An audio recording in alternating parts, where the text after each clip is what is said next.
Jadi saya mencoba menggarisbawahi beberapa konsep pokoknya Burju. Mbak Diana mungkin lebih baik interaktif, jadi mungkin sekitar 1/4 jam saya akan melemparkan pertanyaan, nanti diatur oleh Mbak Apriana ya. Baik Romo, baik Romo. Ya. Jadi tidak seluruhnya sampai 1 jam atau mungkin sekitar setiap kali akan pause untuk tanya jawab. Baik Romo, iya. Jadi ini disebut gagasannya Bourdieu ini disebut strukturalisme genetik karena apa? Analisis struktur objektif tidak bisa dipisahkan dari analisis asal-usul struktur mental individu. Jadi mudahnya begini, saya sering banyak menghadapi kalau membimbing mahasiswa S2, S3, kalau ada dosen penguji, lebih kalau dari ini selalu akan bertanya, habitusnya Bourdieu ini nanti masuk pada unit individu atau unit sosial. Ini pertanyaan sebetulnya pertanyaan bahwa tidak tahu apa itu habis gitu loh. Nah, kasihan mahasiswanya karena harus suruh memilih lalu harus pilih. Yang dimaksud strukturalisme genetik ini habitus seseorang itu adalah hasil interaksi dari lingkungannya, dari struktur sosialnya, tetapi sekaligus nanti akan mempengaruhi lingkungannya. Ya, jadi tidak bisa dipisahkan. Bourdieu ini disebut strukturalisme genetik, tapi sebetulnya putus dari strukturalisme, karena dia putus dari ekonomismenya Marx, ya, dan kelas bagi dia bukan hanya ditentukan oleh ekonomi, oleh kapital ekonomi, tapi juga oleh kapital budaya. Maka kelas tidak hanya dipahami sebagai bentuk kesadaran saja. Ya. Nah, ini yang konsep-konsepnya penting, dan dikatakan bahwa konsep habitus itu sudah sejak Aristoteles ada, ya, dan ada pemikir-pemikir lain yang sudah. Tapi yang menarik pada Bourdieu itu, habitus itu mengatasi dikotomi antara individu masyarakat, antara agensi struktur sosial, kebebasan dan determinisme. Apa maksudnya mengatasi dikotomi individu masyarakat? Karena habitus itu juga hasil internalisasi dari lingkungannya, dari struktur sosialnya. Tetapi sekaligus itu juga mempengaruhi lingkungannya dan berpartisipasi di dalam masyarakatnya. Ya, habitus nanti jangan hanya dipahami sebagai habit. Habit itu hanya salah satu cara untuk mendapatkan habitus.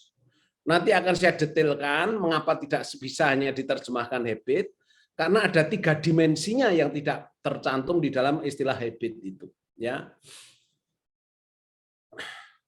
Lalu mengatasi agensi dan struktur sosial karena apa?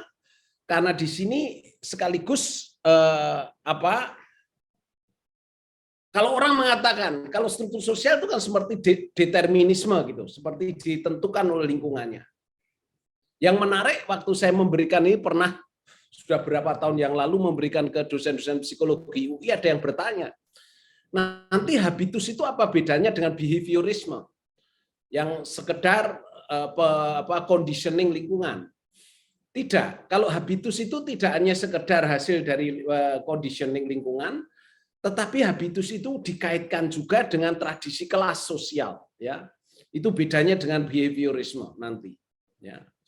Lalu kebebasan dan determinisme, mengatasi kebebasan dan determinisme karena apa?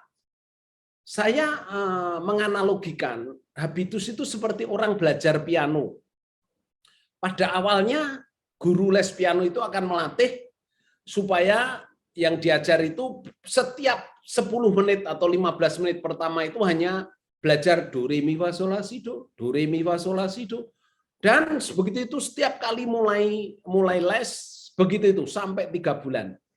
Setelah itu tanpa melihat tut pun lalu enak, dan diberi partisi pun bisa improvisasi sampai itu. Itu yang artinya mengapa habitus seperti itu, tidak lagi hanya deterministik, tetapi juga di situ ada kebebasan.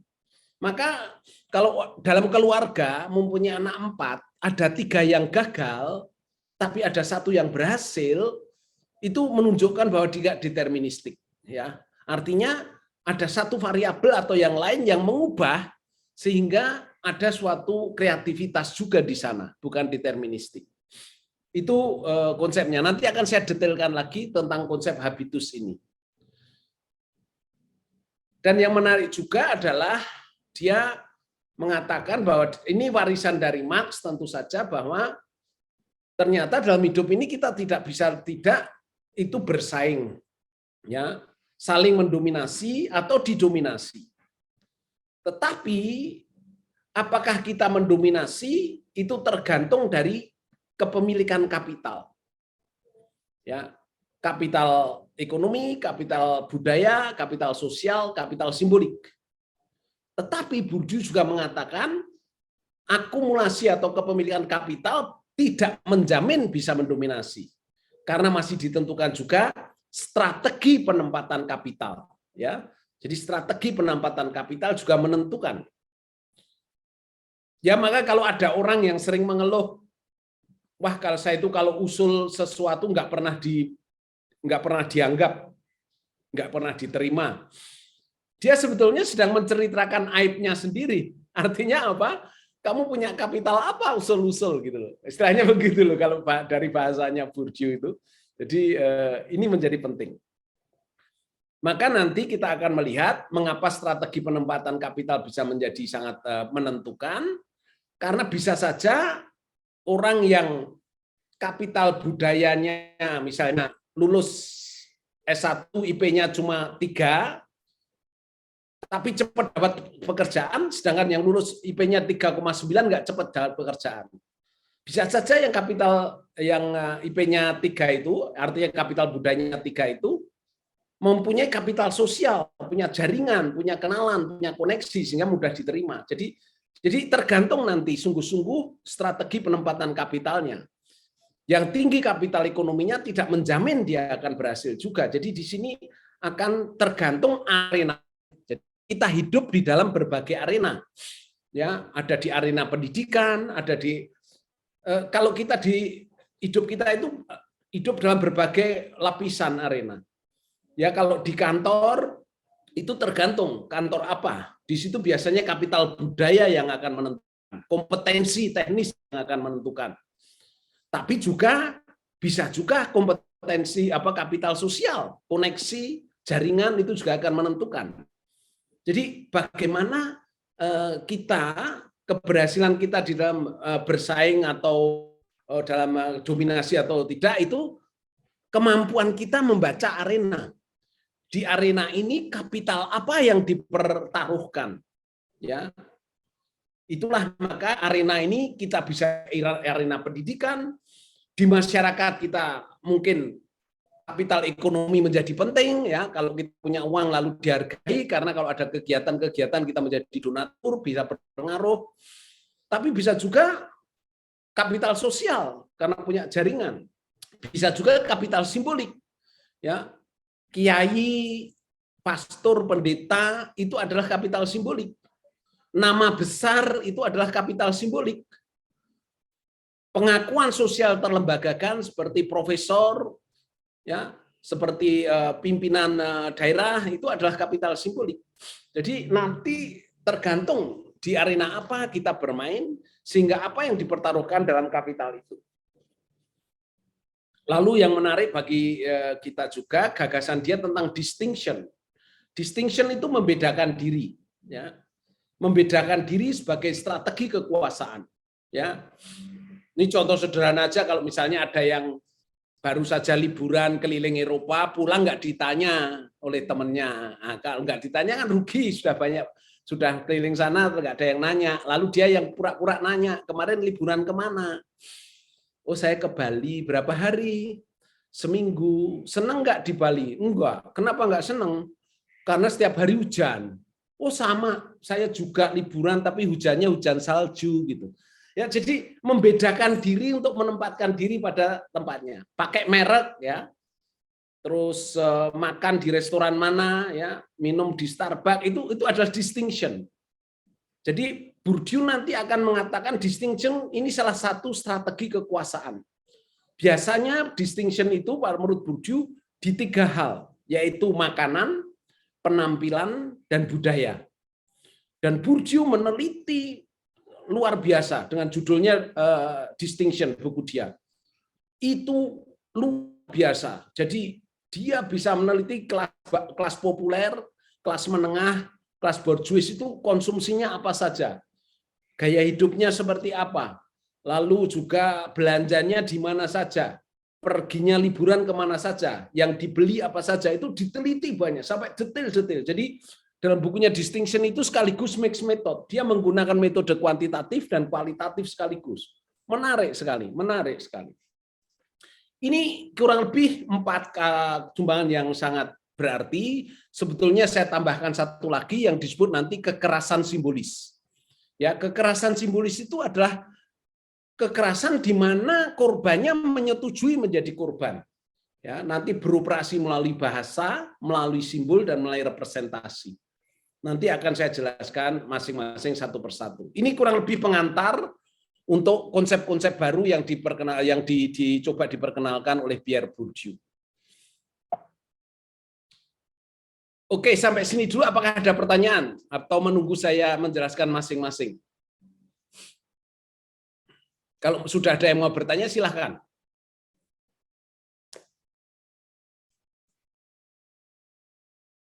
Kalau tidak, silahkan Pak Wadyo Pasaribu.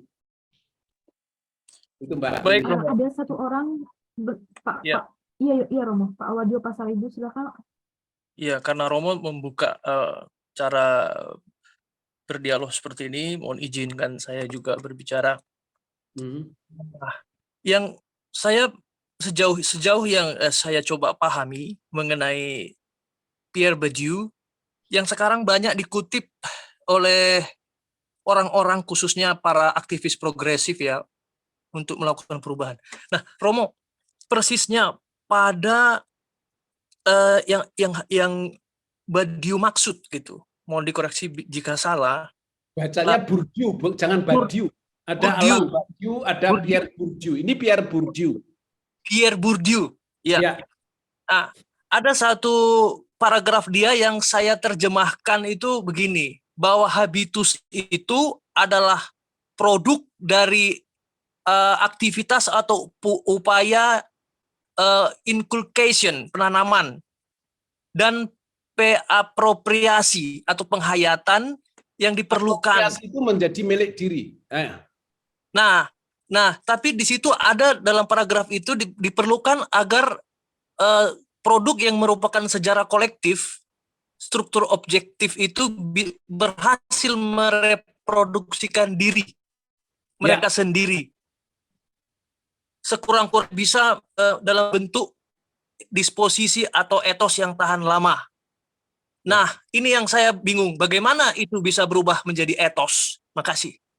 Ini Pak, saya memberikan 3 dimensi habitus langsung saja. Ya. Jadi 3 dimensi habitus itu ini nanti yang membedakan yang sekedar habit. Jadi ada proses perolehan menjadi dasar kepribadian dan menjadi logika sosial. Mengapa nanti disebut etos? Itulah nanti kaitannya dengan bahwa habitus tidak sekedar conditioning. Habitus itu terkait dengan kelas sosial. Nah, etos itu kaitannya dengan kelas sosial nanti. Ada suatu kelompok sosial. Itu yang nanti diabadikan. Nah, proses perolehannya, habitus itu hasil keterampilan yang Anda sebutkan sebagai incalculation tadi. Jadi hasil keterampilan, habit itu juga masuk, tetapi hanya salah satu cara mendapatkan habitus, habit itu. Jadi hasil keterampilan, pembiasaan, ya. Tetapi Bourdieu mengatakan penyampaian habitus yang paling efektif adalah yang paling implisit. Apa yang paling implisit? Yang paling implisit adalah teladan. Nah, ini yang perlu incalculation yang paling baik adalah teladan. Maka proses perolehannya habitus itu menjadi sumber kreativitas dan bisa diwariskan. Ya, kalau ayahnya seorang pelukis, bisa saja anaknya senang melukis. Ya. Ini saya memberi contoh sederhana yang saya amati sendiri. Saya itu punya umat yang seorang sudah lansia, nenek-nenek umur 70-an, itu hampir setiap 2-3 kali setahun itu pergi ke Amerika. Lalu dia cerita ke saya begini, Romo, saya kalau ke Amerika itu nggak keluar biaya untuk tiket. Kok bisa? Nah, saya waktu ke Amerika itu saya bawa batik dan saya jual di sana itu bisa mengganti untuk uang tiket. Oh, luar biasa. Nah, cucunya sering ikut. Waktu cucunya pulang, saya tanya, kamu beli mainan sampai 12 itu buat apa? Satu aja kan cukup. Dia bilang apa? Oh, di JIS belum ada yang punya ini. Di sini saya jual 3 kali lipat laku. Anda tahu penyampaian sebuah habitus itu bukan pertama-tama inculcation karena diajarkan, tetapi karena mengamati. Jadi melihat neneknya itu bisa pulang pergi Amerika, sudah kaya, pulang pergi nggak ada biaya karena apa? Jualan batik. Nah, cucunya pun ikut-ikutan. Ternyata dia uang sakunya nggak berkurang karena apa? Beli mainan di sana dijual di sini. Ini salah satu bentuk bagaimana itu dimiliki oleh kelas sosial. Lalu habitus itu menjadi dasar kepribadian, menjadi etos. Etos itu kan sebetulnya prinsip moral yang tidak usah mengemuka di dalam kesadaran, tetapi efektif operasional mempengaruhi diri kita. Ya, cekatan itu etos. Entrepreneurship, jiwa entrepreneur itu etos. Ya, jujur itu juga bisa menjadi etos. Ya, nah itu kan diwariskan kalau suatu kelompok. Dalam arti itu pertanyaan Anda. Ya. Tetapi kita harus tahu bahwa juga di situ ada kerangka penafsiran dan perangkat sosialisasi. Artinya apa perangkat penafsiran? Kalau Anda menjelek-jelekan PDIP di Sragen PDIP tetap menang, Pak. Kalau Anda menjelek-jelekan PKB di Wonosobo PKB tetap menang. Artinya apa? Di situ ada habitus dalam pemikiran politik, kerangka penafsiran. Perangkat sosialisasi, kalau orang tuanya punya kenalan banyak, bisa diwariskan ke anak-anaknya. Arah orientasi sosial, cita-cita kita itu ternyata tidak mandiri sama sekali, ternyata pengaruh lingkungan. Ya, seperti saya menjadi Romo karena keluarga saya dan lingkungan saya sangat menghargai Romo, jadi pengen dihargai juga dalam bawah sadar saya kan, gitu loh. Nah sekarang di Eropa Barat itu imam tidak terlalu dihargai, ya sedikit yang masuk, orang nggak akan bercita-cita sejak kecil, tidak pernah berpikir ke situ. Ya itu arah orientasi sosial pun sebetulnya tidak bebas. Nah, logika sosial, habitus itu berfungsi dalam menjelaskan berfungsinya masyarakat, gaya hidup dan opini. Anda mungkin bertanya, kok orang kaya itu kebanyakan menikah dengan orang kaya ya, jarang dengan orang miskin. Nah ini logika sosial, mudah sekali dijelaskan. Orang miskin berangkat sekolah naik angkot, orang kaya diantar mobil.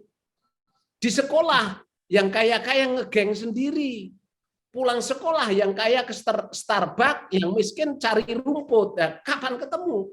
Ya toh? Yang kaya liburan paling tidak ke Singapura, ke Australia, yang miskin ke Kerawang. Nah, ketemunya kapan? Gitu.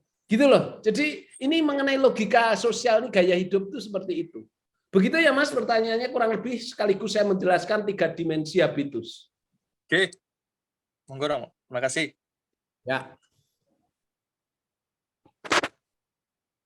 Boleh nanya, Romo? Boleh, silakan. Sejauh mana hubungan habitus dengan memes, Romo? Memes. Dengan Membentuk memes, M-E-M-E. Dalam ilmu sosial ada memes, DNA-nya ilmu sosial. Meme tulisannya, Romo.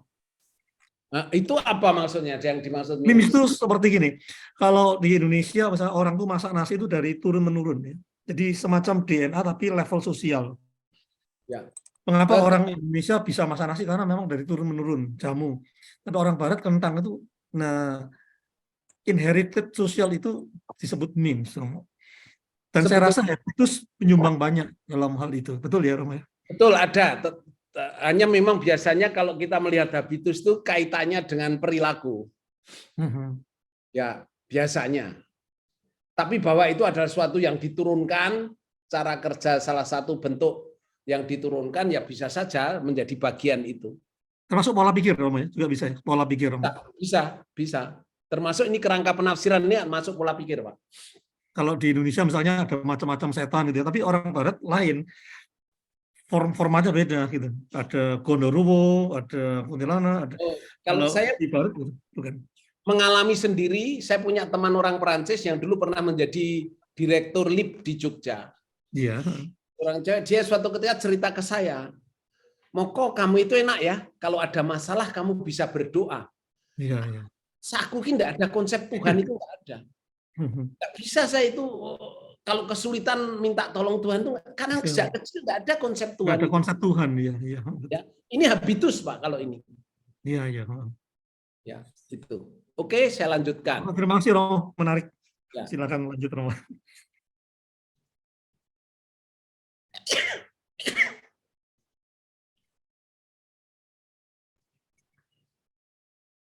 Ya. Kalau Anda bisa melihat tadi, jadi ini sudah keluar dari punyanya Marx ya. Definisi habitus itu disposisi atau sikap atau kecenderungan yang menjadi prinsip penggerak dan pengatur praktek hidup. Ya, ini mengapa saya tadi menekankan dengan sebagian perilaku. Namun secara objektif sudah melekat tanpa diarahkan oleh aturan. Ya, kalau Anthony Giddens menggunakan sudah menjadi kesadaran praktis, tidak usah dipikir kita lakukan, gitu loh. Kutu buku itu habitus, jadi jangan kita sudah terbiasa nggak baca buku, suatu ketika mau jadi kutu buku kalau nggak ada latihan yang lama agak sulit juga.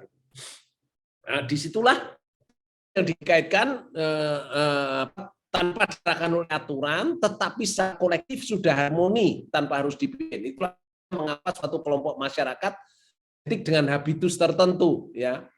Misalnya kalau dikatakan oleh Bourdieu itu Perancis itu kalau bicara dikatakan oleh mulutnya nggak usah buka lebar-lebar, tapi pronunciasinya jelas. Kok bisa? Karena waktu kecil itu dilatih untuk ngomong dengan sambil menggigit pensil. Nah, dengan menggigit pensil kita ngomong itu hanya bibirnya yang bergerak, pronunciation-nya bagus, tanpa membuka mulut lebar-lebar. Itu misalnya dari hal seperti itu, bagaimana itu adalah diturunkan oleh suatu kelompok sudah menjadi yang praktis. Ya, itu.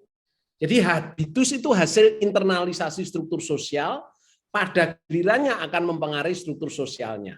Ya. Maka kalau orang tuanya pelit, anaknya biasanya juga pelit itu karena cara berpikirnya juga seperti itu. Itu diturunkan juga, ada warisan juga. Jadi habitus adalah hasil keterampilan yang akhirnya menjadi tindakan praktis. Tidak harus selalu disadari. Kemudian diterjemahkan menjadi suatu kemampuan yang kelihatannya alamiah. Inilah yang sering kita sebut bakat. Bourdieu tidak suka istilah bakat atau talenta. Mengapa Bourdieu nggak suka? Karena itu nanti akan menutupi kesenjangan sosial di sekolah. Jadi kalau ada yang pintar, kalau ada yang bisa pintar ini, pintar itu seakan, wah itu pemberian, itu adalah hasil, itu adalah bakat. Padahal itu adalah hasil pembiasaan, itu hasil pelatihan, di mana lingkungannya mempengaruhi. Ya, karena apa? Mengapa dia tidak setuju? Karena sekolah itu bagi Bourdieu merupakan tempat reproduksi kesenjangan sosial. Ya, ini nanti saya akan tanggal 2 Januari diminta ceramah untuk sekolah basis tentang ini, Bourdieu dan sekolah dan pendidikan. Ya, jadi kalau Bapak Ibu tidak percaya, ceklah dari kelas sosial mana yang masuk di kelas di jurusan-jurusan favorit. Misalnya di kedokteran, di teknik elektro, dan di farmasi atau di mana itu, coba lihatlah. Nanti ada yang mengatakan, loh itu ada anak petani, itu 1 per berapa. Kalau Bourdieu meneliti ternyata kelas menengah ke atas itu menguasai jurusan favorit 80% dari penelitian dia, tapi penelitian tahun 60-70-an ya. Lalu yang dari kelas menengah bawah itu hanya 20%. Maka sering ada dibuat mitos anak tukang becak berhasil dengan IP tertinggi dan S3 sangat mudah. Yang cerita begitu tuh 1001 itu kayak gitu loh. Tapi itu menarik karena membuat kita loh, kalau kita berusaha, kalau kita kerja keras, akhirnya bisa seperti itu. Ya. Jadi mitos itu diciptakan supaya apa? Model pedagogi, sistem pedagogi itu lebih menguntungkan mereka yang sudah mendapatkan modal kapital budaya dan habitus bahasa dari rumah. Begitu ya, ini Anda lihat sendiri. Jadi ini mengkondisikan, jadi habitus ini ya mengkondisikan eksistensi kita terkait dengan kelas sosial tertentu. Ya.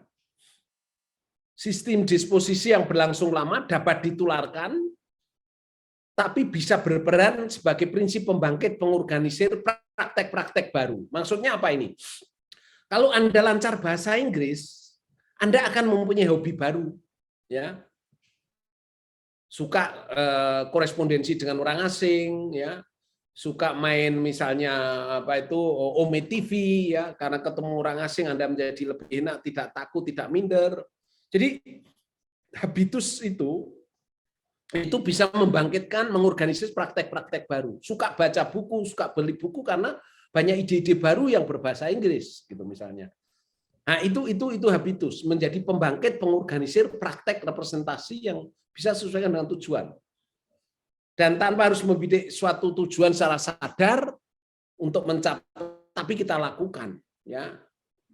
Itu habitus yang kita lihat. Ini tadi sudah saya berikan ya, jadi bagaimana 3 dimensi habitus supaya kita jangan mudah sekali sering menerjemahkan habitus itu habit gitu. Kalau hanya habit, 3 dimensi ini diabaikan kalau hanya habit. Ya. Habit hanya salah satu cara untuk mendapatkan habitus. Nah, ini sifat-sifatnya, 3 sifat habitus. Histeresis itu bertahan lama. Kalau sudah terbentuk, itu bertahan lama. Habitus baik maupun habitus yang jahat. Gitu loh. Maka kalau Bapak Ibu punya anak buah tidak jujur, sulit untuk mengubahnya. Ya, karena itu habitus, itu histeresis bertahan lama. Ya. Ya, saya sering cerita tentang ini, ibaratnya itu kalau ada bayi lahir tangannya menggenggam sampai umur 6 bulan menggenggam, dibawa ke dokter, oleh dokter disuntik tetap menggenggam, dipijat pakai alkohol tetap menggenggam, dokternya menyerah, Bu, maaf Bu, apakah ada sejarah keluarga? Ada Dok, tapi malu. Wah, itu kuncinya Bu. Gimana sejarah keluarga? Begini Dok. Kami ini keturunan copet. Mbok bilang tadi nggak usah saya suntik. Dokternya hanya mengeluarkan dompet, dikopat-kapitkan depan bayinya, langsung disaut sama bayinya.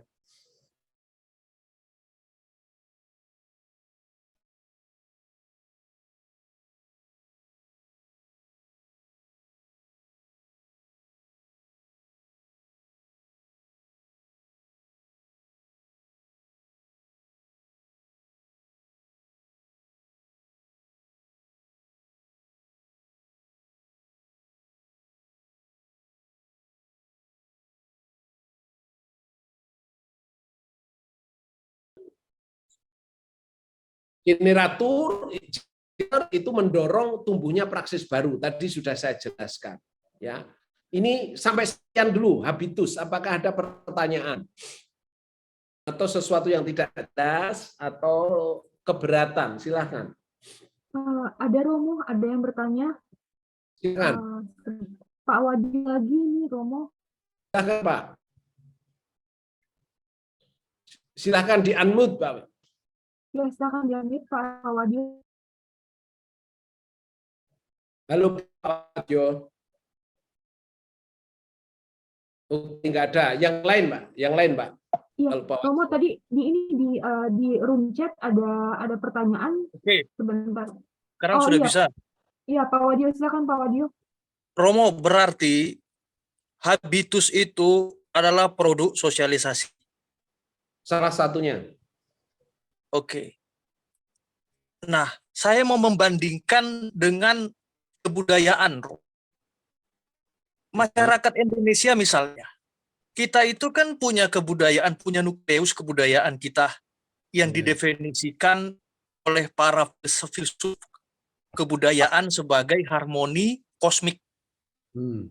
Kalau yang jadi raja ya raja, jangan pengen yang lain. Yang jadi pembantu ya pembantu, jangan pengen. Nah, itu kan terus bertahan sampai sekarang. Mythical nucleus kita. Apakah Bung Karno yang datang kemudian menawarkan demokrasi dalam tanda kutip itu mengubah habitus?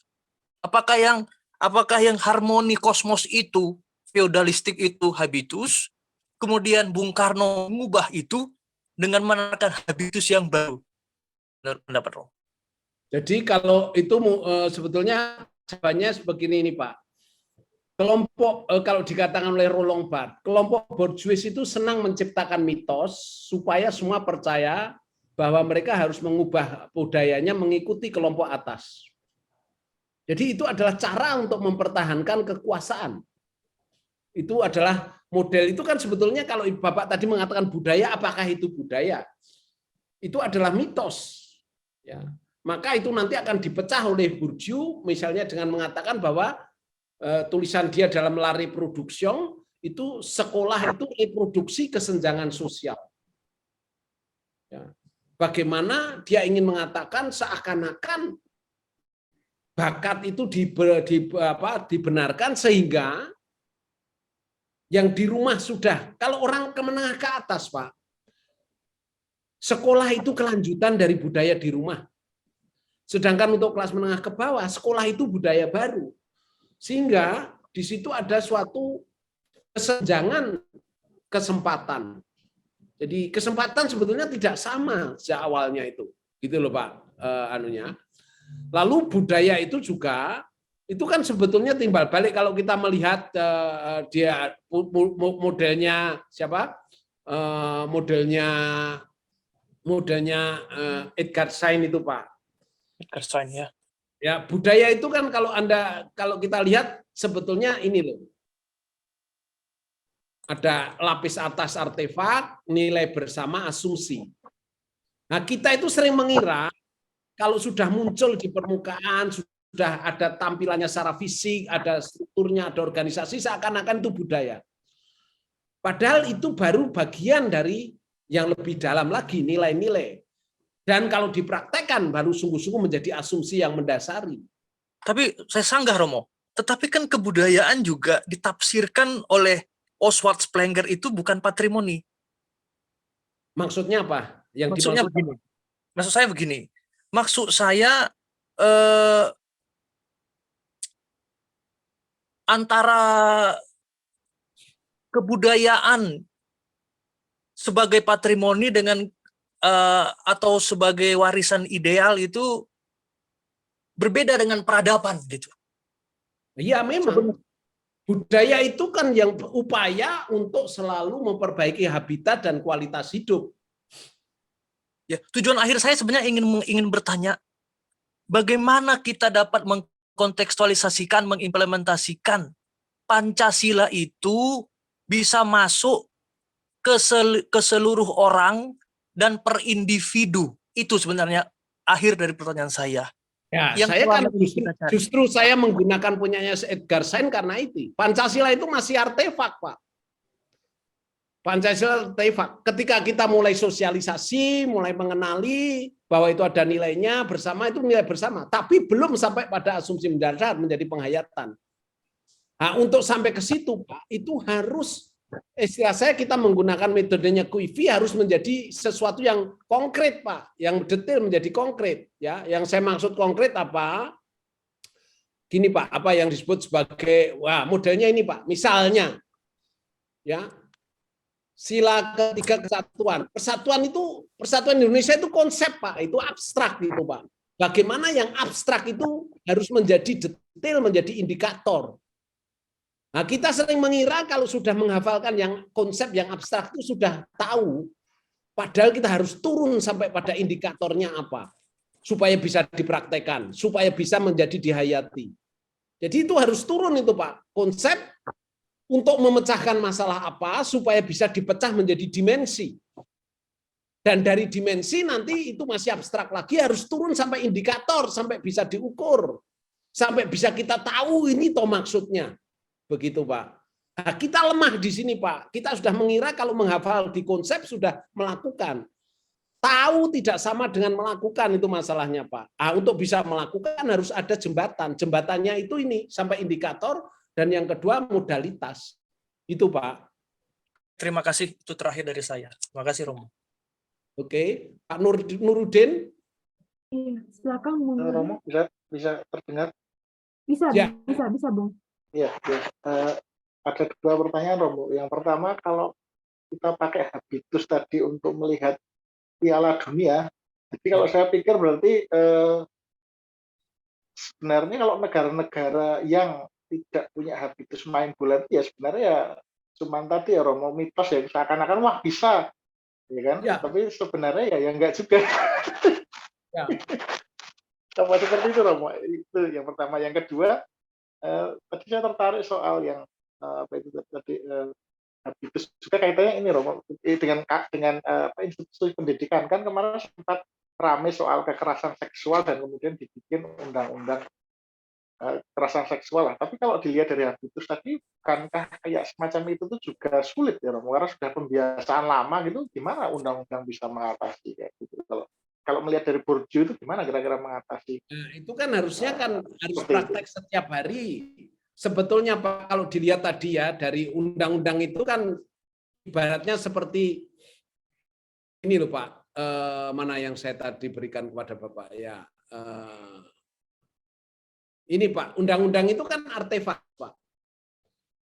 Nah, sejauh mana itu diimplementasikan dan sejauh mana itu membentuk habitus ke atasnya ini. Hal-hal seperti itu kan maaf saja ya Pak, sekarang ini kan dengan feminisme itu menarik loh. Feminisme itu banyak membantu kita untuk menjadi lebih sadar akan perilaku yang dulu menyimpang, sekarang kita sadar bahwa itu menyimpang ya. Misalnya catcalling itu dulu biasa sekali ya. Sekarang ternyata catcalling itu sudah masuk harassment. Ya. Dulu kita itu ngepuk-ngepuk pundak gitu itu seperti seorang bapak. Sekarang enggak, ngepuk-ngepuk pundak itu dianggap initial seduction ya. Ya, itu kan dalam arti tertentu semakin lama ada kesadaran dan terbentuk sesuatu sosialisasi bahwa ini tidak pantas. Yang dulunya dianggap biasa gitu. Ya. Bahkan kalau kita mengomentari ada yang diganggu lalu habis pakai pakaiannya ya seperti itu, loh kok yang disalahkan korbannya. Kalau sekarang kan dengan feminisme akan dengan peka loh, itu hak dia untuk pakai itu. Mengapa kamu menyerang dia menjadi agresif gara-gara itu, bukan salah dia gitu. Mengerti ya Pak? Jadi saya kira yang namanya budaya itu butuh perkembangan. Karena itu juga masalah konsientisasi Pak. Itu Pak Nurudin. Berarti kalau Bourdieu itu membayangkan perubahan itu harus evolusioner gitu ya Romo. Jadi pelan-pelan tadi tidak tahu, sekarang mulai tahu tentang catcalling dan lain-lain. Ya, saya hanya mengatakan bagaimana ternyata tumbuhnya habitus tidak bisa langsung, tapi bisa juga langsung Pak. Misalnya kalau katakanlah misalnya tentang ini Pak, kalau saya pikirnya dia itu memikirkan perubahan itu modalitas. Begini maksud saya mengajar di PTIK Pak, polisi. Suatu ketika saya mengajar tentang ini, Bourdieu ini, tentang perubahan yang bukan hanya niat baik, tapi melalui modalitas. Jadi dia menceritakan, menarik kisahnya. Waktu dia menjadi Kapolres, dia itu punya anak buah, seminggu itu bisa terlambat 2-3 kali. Sudah dinasehati, sudah dimarahi, sudah dihukum push up 50 kali, sudah di bawah terik matahari berjam-jam, sudah dikhotbahi, tapi minggu depan mengulangi lagi gitu. Sudah diancam mau ditunda kenaikan pangkat, tetap saja. Apa yang disebut modalitas? Kapolres ini mendatangi rumahnya, ternyata jauh. Dan dia ditanya, kamu berangkat jam berapa? Ternyata dia sudah pagi loh berangkat tuh, jam 6. Tapi apa masalahnya? Dia ngantar anaknya dulu ke sekolah, naik angkot, dari sekolah anaknya ganti angkot. Nah, bayangkan Pak, ya mesti terlambat. Lalu Kapolresnya untuk mengubah perilakunya apa? Saya akan minta kamu ngambil kredit sepeda motor, DP saya bayar, kamu bayar cicilannya. Sejak punya sepeda motor, Pak, nggak pernah terlambat. Mengubah habitus berarti memberi fasilitas. Mengubah habitus berarti mengubah sistem. Memberi habitus berarti modalitas harus diutamakan. Jadi itu, Pak, bukan lagi hanya evolusioner, tetapi juga fokusnya bagi dia bukan masalah waktu, cepat atau lambat, tapi masalah prasarana, masalah modalitas, masalah sistem. Ya. Saya beri contoh satu lagi yang menarik. Saya pernah membantu tinggal di asrama calon-calon romo itu. Waktu itu ada Vespanya ada 13, calon romonya ada 25. Kalau mau pakai Vespa itu hanya nulis Vespa nomor berapa, dari jam berapa sampai jam berapa. Yang terjadi apa, Pak? Yang terjadi kalau Vespanya rusak dibiarkan, pinjam yang masih beres. Sudah rapat supaya memperbaiki, sudah sering diingatkan supaya, tapi kembali kejadian seperti itu. Akhirnya ada satu yang pintar mengatakan, saya akan memilih Vespa paling jelek, akan saya perbaiki, tapi hanya saya yang pakai. Itu pimpinan asrama langsung mengatakan apa? Mulai sekarang satu Vespa 2 orang. Terserah mau rusak atau tidak, yang bergantung ada 2 orang. Sejak itu beres, Pak. Mengubah habitus berarti mengubah sistem, mengubah peraturan. Sistem kepemilikan diubah, perilaku berubah. Kalau saya melihat Burju jangan dikaitkan dengan evolusioner atau revolusioner, tapi betapa pentingnya modalitas dalam perubahan. Begitu, Pak. Jelas, Pak? Ya, terima kasih, Romo. Ya. Ya. Oke, saya lanjutkan kalau begitu.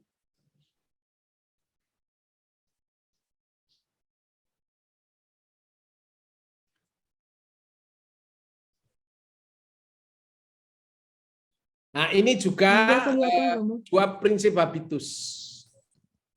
Songs praktik itu practical sense, ya. Maksudnya apa? Kalau Bapak Ibu yang punya pengalaman belum pernah, misalnya pertama kali mengajar mesti kaku, ya. Saya dulu juga waktu habis selesai S3 mengajar tuh rasanya ingin diberikan semua, malah mahasiswanya bahasa Jawanya keloloden gitu. Nah, tapi lama-lama kita tahu bahwa mengajar selama 1,5 jam, yaitu 45 menit 4 kali 42 kali itu ternyata cukup sekian. Dan ini diulang supaya tidak keloloten. Jadi practical sense itu kemampuan kita menyesuaikan dengan situasi baru itu adalah bentuk dari habitus juga. Ya, itu yang disebut practical sense. Yang kedua ilusio. Ilusio ini adalah prinsip habitus yang menyebabkan sering salah paham. Ilusio itu begini loh. Orang yang tahu itu seperti bermain, tapi yang tidak tahu itu kesulitan. Biasanya orang yang sudah pintar akan mengatakan, alah kayak gitu aja nggak bisa, anak SD aja bisa. Ya, itu ilusio. Atau perbedaan budaya, gila itu mosok berjalan di depan orang tua tidak permisi. Padahal itu beda budaya gitu. Tapi kita mengandaikan, itu ilusio. Atau misalnya begini, ada di SMA itu ada anak yang SMP-nya karena ayahnya itu diplomat, selama SMP dia di Amerika. Waktu SMA masuk di SMA di Jakarta, meskipun bahasa Inggrisnya lancar, tetap harus ikut mata pelajaran bahasa Inggris untuk mendapat nilai. Temannya bertanya, gimana caranya membuat kalimat if realis dan if irrealis? Bedanya gimana? Langsung dia beritahu, kayak gitu aja loh, sulit, mudah. If realis itu pokoknya present tense. Kalau if irrealis, past tense. Gitu aja nggak bisa. bagi dia itu permainan, bagi yang lain itu kesulitan. Maka itu ilusio itu yang menyebabkan salah paham, yang menyebabkan sering bentrok itu karena ilusio semacam itu. Jelas ini dua prinsip habitus, practical sense dan ilusio.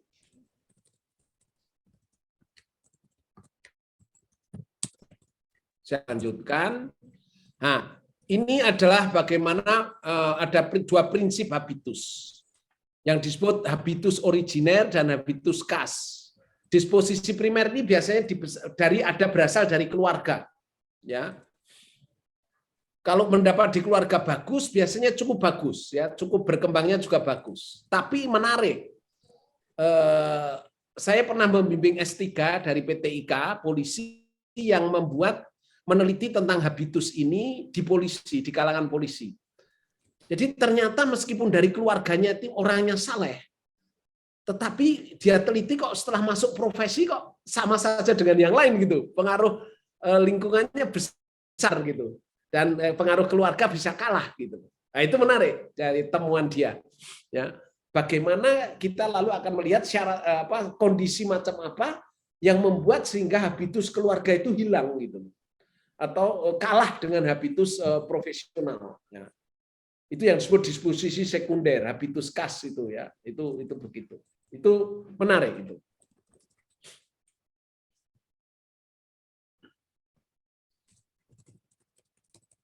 Habitus sejarah individu dan kolektif. Tadi ada yang bertanya. Jadi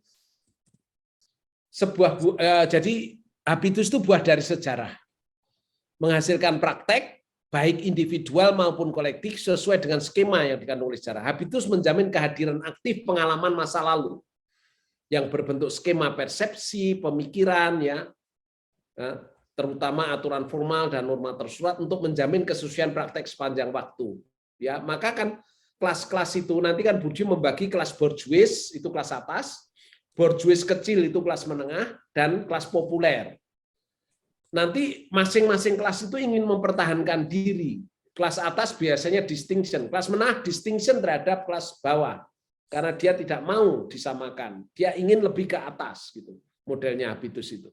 Ya itu bagaimana apa yang disebut sejarah individu. Silakan Pak Tampu Bolon mau bertanya. Terima kasih Pak. Di daerah Jawa itu ada cerita Petruk jadi ratu Pak. Ya. Jadi sewaktu Petruk jadi ratu, semua orang meremehkan dia. Wah, wong kebanyakan kok jadi ratu, cuman itu. Apakah ini habitat dari bangsa Indonesia, Pak? Soalnya saya lihat selama ini Jokowi paling banyak diremehkan. Apakah gara-gara akibat ini, Pak? Mohon penjelasan. Kalau dari beberapa orang ya, saya yang mendengar juga ya sejauh mana benar dan salah ya saya nggak tahu persis. Pak Jokowi kan bukan dari kalangan militer. Ya, Pak Jokowi bukan dari kalangan atas, ya. Yang biasa mereka ini adalah itu yang nanti disebut kapital simbolik, Pak. Kapital simbolik itu keturunan siapa? Ya. Kapital simbolik itu pengakuan sosial terlembagakan maupun tidak. Ya, yang masuk kapital simbolik itu kiai, pastor, pendeta, orang yang punya nama besar, ya. Orang yang mendapat pengakuan sosial secara terlembagakan, misalnya guru besar, misalnya menteri, misalnya itu adalah kapital simbolik. Pak Jokowi tidak langsung memiliki kapital simbolik itu, tapi setelah jadi presiden memiliki kapital simbolik itu. Nah, biasanya Pak, itu lingkungan-lingkungan itu ingin mempertahankan kelas mereka dan dari kalangan mereka. Kalau enggak itu seperti istilahnya itu kan bahkan kelas menengah itu tidak mau didekati kelas bawah, Pak. Bukan hanya kelas atas. Kelas menengah itu nggak mau didekati kelas bawah. Maka selalu ada namanya distinction tadi, membedakan diri. Ya, katanya ini benar atau tidak, kalau zamannya Pak SBY, Bu Ani itu secara rutin, entah sebulan, 2 bulan kali itu mengumpulkan kalangan-kalangan sosialita itu untuk pesta makan bersama dan sebagainya. Itu nggak terjadi dengan Pak Jokowi. Ya, hal-hal seperti itu kan ada tradisi kalangan itu, Pak. Ya. Jadi penolakan itu sebetulnya salah satu distinction itu, Pak, tidak mau didekati bahwa sepertinya itu menjadi hak dari darah birunya Indonesia ya. Darah biru Indonesia itu kan ya kalangan militer, kalangan pengusaha, kalangan pejabat-pejabat lama ya. Lihat saja Pak di DPR itu kan sebetulnya banyak dari kalangan itu Pak. Kalau ada Bapak melihat. Jadi kita itu kita sering mengatakan loh ya pilihannya menang siapa yang menang itu kan fair. Ya tidak juga karena ternyata mereka sudah punya kapital simbolik plus kapital ekonomi. Jadi itu yang sering menutupi. Itu mirip kalau orang mengatakan wah itu talenta, itu bakat dia. Padahal tidak. Ini masalah peraturan yang fair, adil atau tidak dan sebagainya itu sebetulnya. Begitu Pak Tampu Bolon. Terima kasih Pak. Itu Romo Bastian, mari silakan. Iya, Romo, saya ada satu pertanyaan. Saya punya satu pertanyaan. Tadi Romo sampaikan bahwa habitus itu bisa diwariskan secara genetik. Bukan Romo bukan genetik, tapi diwariskan dalam lingkungan. Oh, oke. Kalau diwariskan dalam lingkungan itu, jika demikian pertanyaan saya sederhana, Romo, itu bagaimana cara mengubah habitus buruk? Nah, salah satunya adalah mengeluarkan dari lingkungannya. Oke. Dan yang kedua adalah yang sebetulnya tadi mencari modalitas. Atau gini Romo, masukkan ke asrama. Ya, saya itu kalau enggak di asrama apakah suka membaca? Saya kira tidak. Saya baru suka membaca setelah masuk asrama. Dulu waktu sebelum masuk asrama ya kalau belajar itu hanya kalau mau ujian. Begitu di asrama, di seminar itu kan sebetulnya asrama itu kan gaya hidup kelas menengah ke atas Pak Romo. Sadar nggak sadar, ada keteraturan, orang nggak mikir apa-apa, sudah makan 3 kali, snack 2 kali, ya toh? Semua sudah tersedia, hanya tinggal belajar. Nah ini memasukkan di asrama itu mengubah habitus.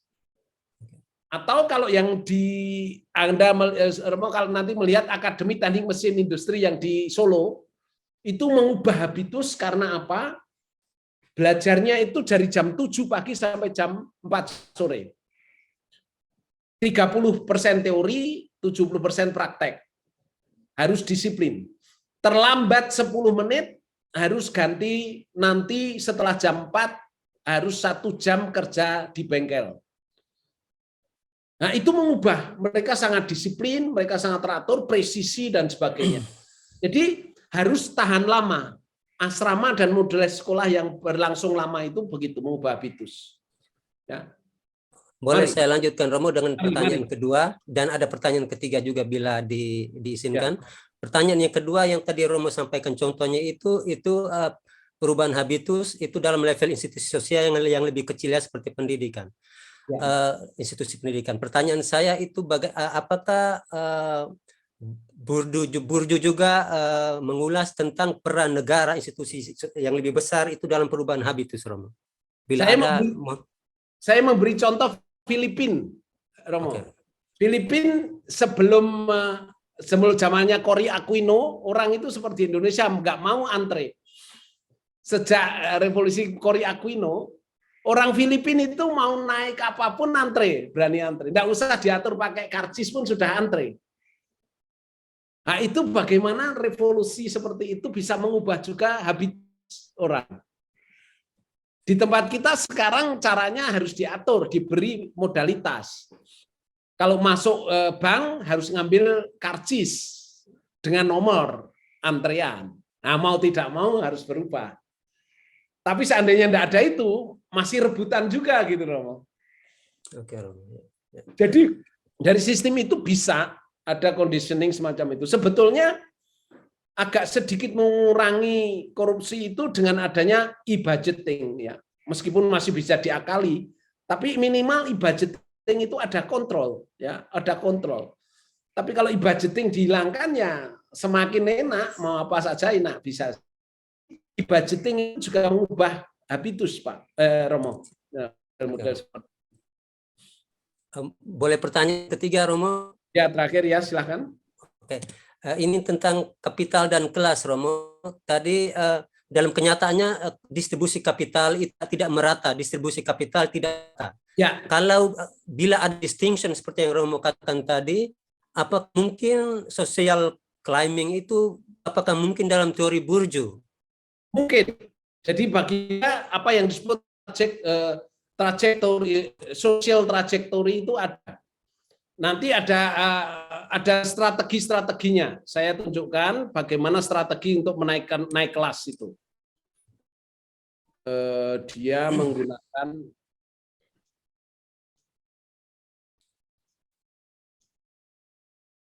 jadi pembagian kelasnya seperti ini ya, Romo. Atas dasar kapital ekonomi dan kapital budaya. Sebelah kanan kuat di kapital ekonomi, sebelah kiri kuat di kapital budaya. Kapital global itu akumulasi kapital-kapital. Anda bisa melihat yang merah atas itu adalah kelas atas. Dan hobi-hobinya itu yang biru. Ya, Anda bisa melihat nanti itu. Nah, cara kenaikan tangga sosial itu seperti apa? Itu ada strategi-strateginya.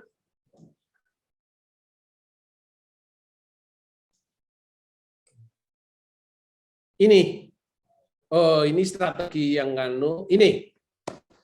Jadi bisa strategi investasi biologis, strategi pewarisan. Ya, ini biasanya mengawinkan antara orang kaya dan orang kaya biar tidak miskin, ya toh. Kebanyakan itu mengandalkan pada strategi pendidikan untuk kenaikan tangga sosial. Strategi investasi ekonomi itu kalau misalnya kalau sekarang ya kalau di Eropa di Prancis itu kan warisan itu kena pajak 35% ya kalau nggak keliru. Lalu mereka caranya apa? Sebelum mati dijual dulu, jadi dapat cash, lalu cashnya dibagi-bagi. Itu agak menjadi itu sebetulnya strategi investasi ekonomi supaya tidak kena pajak banyak, pajak besar. Strategi investasi simbolik ya menikah dengan anak orang terkenal biar kita terangkat gitu ya, itu salah satu mendapat keturunan jadi menjadi nama besar karena kapital simbolik itu bisa dikonversikan menjadi kapital sosial dan bisa menjadi kapital ekonomi. Jadi strategi-strategi itu dalam rangka variabel kapital dan habitus bagaimana itu diapropriasi. Begitu, Romo. Terima kasih, Romo. Terima kasih. Baik, Romo. Ya. Romo ini ada Bung Nurdin mau bertanya. Silakan. Ya, Bung Nurdin silakan. Ya, Romo, saya mau bertanya, Romo. Kalau sekarang kan industri 4.0 itu 4.0 itu atau big data dan lain-lain itu data itu masuk kapital apa ya, Romo? Data itu masuk kapital budaya, Pak. Jadi nanti penguasaan data itu kapital budaya. Bukan lagi ekonomi ya, Romo. Jadi itu menjadi karena material. Informasi itu masuk kapital budaya. Penguasaan informasi itu kapital budaya. Semua bentuk kompetensi itu kapital budaya. Mungkin kita langsung masuk ke silakan. Pertanyaan kedua, Romo. Kalau kelas dalam Bourdieu itu yang membedakannya dengan Marx apa ya, Romo? Pada Bourdieu gitu kan. Kalau pada Marx itu hanya atas dasar variabel ekonomi. Pada Bourdieu variabelnya adalah ekonomi dan kapital budaya. Ya, tadi Pak yang saya tunjukkan ke Pak Romo itu tadi loh. Ini. Anda lihat sebelah kanan kuat di kapital ekonomi, sebelah kiri kapital budaya. Akumulasinya itu bersama itu. Jadi pembagian kelasnya bukan hanya atas kesadaran. Kalau Marx kan kesadaran dan ekonomi. Pada Bourdieu enggak. Ekonomi, kapital ekonomi, dan kapital budaya. Pada Marx, kapital budaya itu masuk ke suprastruktur. Ya, pada Bourdieu enggak. Itu sungguh-sungguh ada dan menggerakkan, bukan hanya representasi, dia mengatakan begitu. Begitu Pak Nurdin. Ya, Romo, terima kasih. Satu lagi nih Pak, Ibu atau Bapak ini, Linda Madya. Oh Ibu, mari Ibu. Selamat malam Romo, salam sehat Romo. Yeah. Baik Romo, saya pengen tanya begini, saya pernah membaca bahwa Bourdieu pernah mengatakan dalam buku itu bahwa dengan tegas mengatakan bahwa segala bentuk tindakan pendidikan merupakan kekerasan simbolik sejauh adanya pemaksaan kultural begitu. Orang tua dipaksa untuk membeli buku-buku yang harus dimiliki oleh peserta didik, kemudian di sisi lain harus mengerjakan tugas sekolah yang terkadang juga sedikit banyak mengeluarkan uang begitu Romo. Nah, pemaksaan kultural ini tentunya terjadi di balik sebuah simbol. Saya ingin tahu di balik sebuah simbol yang dimaksud apa. Kemudian menurut Romo sendiri, bagaimana tentang pendidikan kita? Apakah masih menyiratkan apa yang beliau katakan begitu? Terima kasih Romo. Ya, Bu, nanti kalau sempat, tolong baca ini. Dia secara eksplisit mengatakan dalam bukunya La Reproduction, bagaimana sekolah ada reproduksi kesenjangan sosial. Awalnya dia mengatakan di situ adalah dia mau mengatakan kekerasan simbolis. Apa itu kekerasan simbolis? Ini Bu, saya jelaskan tentang kekerasan simbolis langsung saja.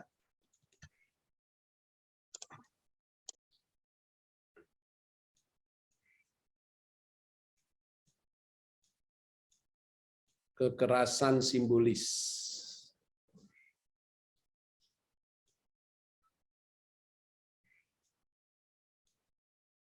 Oh, belum ini. Saya taruh di mana ya? Sebentar, Bu.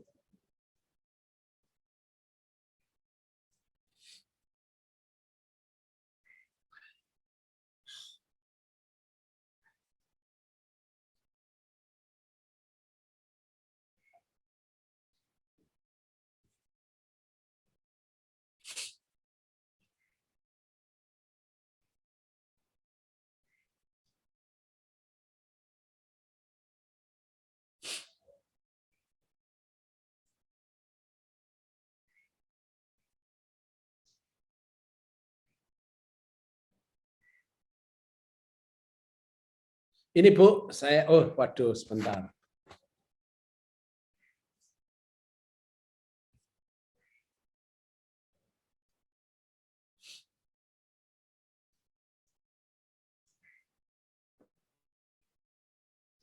Jadi kekerasan simbolis itu adalah kekerasan yang tidak disetujui oleh korbannya. Jadi kekerasan simbolis itu memaksakan makna partikular yang diberlakukan sebagai universal dan dianggap sah. Ciri-cirinya apa? Kekerasan simbolis itu ada persetujuan tersirat dari yang didominasi. Ya. Dalam kasus ini adalah murid dan orang tua murid. Karena hanya diberlakukan kategori-kategori pemikiran oleh yang dominan. Ada pembangkitan dominasi sosial yang melekat pada posisi di arena. Jadi orang tua murid dan murid itu hanya terima pokoknya guru itu baiklah, pokoknya sekolah itu baiklah. Kita nurut aja, yang penting anak saya jadi pinter gitu loh. Jadi menyerah begitu aja. Lalu yang penting nomor 4, Bu. Ciri-ciri kekerasan simbolis itu apa?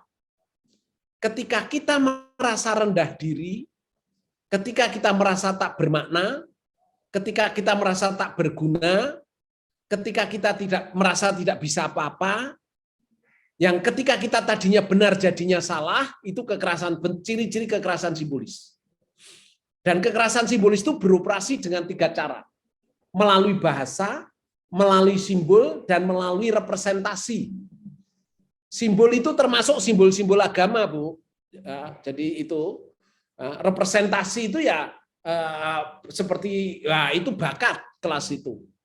Tetapi kita nggak sadar guru itu mesti senang dengan anak yang pinter, jarang dengan yang bodoh gitu loh. Maka yang bodoh harus mengejar yang pinter, bukan yang pinter harus berbagi kepada yang bodoh, membantu, bukan. Yang bodoh harus mengejar yang pinter. Maka ada kelas khusus untuk mengejar ketinggalan, bukan kelas untuk cara berbagi gitu loh, Bu. Nah, pedagoginya sudah menguntungkan di sana. Nah, itu representasi. Jadi saya memberi contoh kekerasan simbolis itu begini, Bu. Ada artis mau menikah. Lalu wartawan kepo tanya, "Mengapa Anda memilih calon suami Anda Pak Bimo?" Nah, artinya mengatakan karena Mas Bimo mengizinkan saya melanjutkan karir saya. Ini kekerasan simbolis.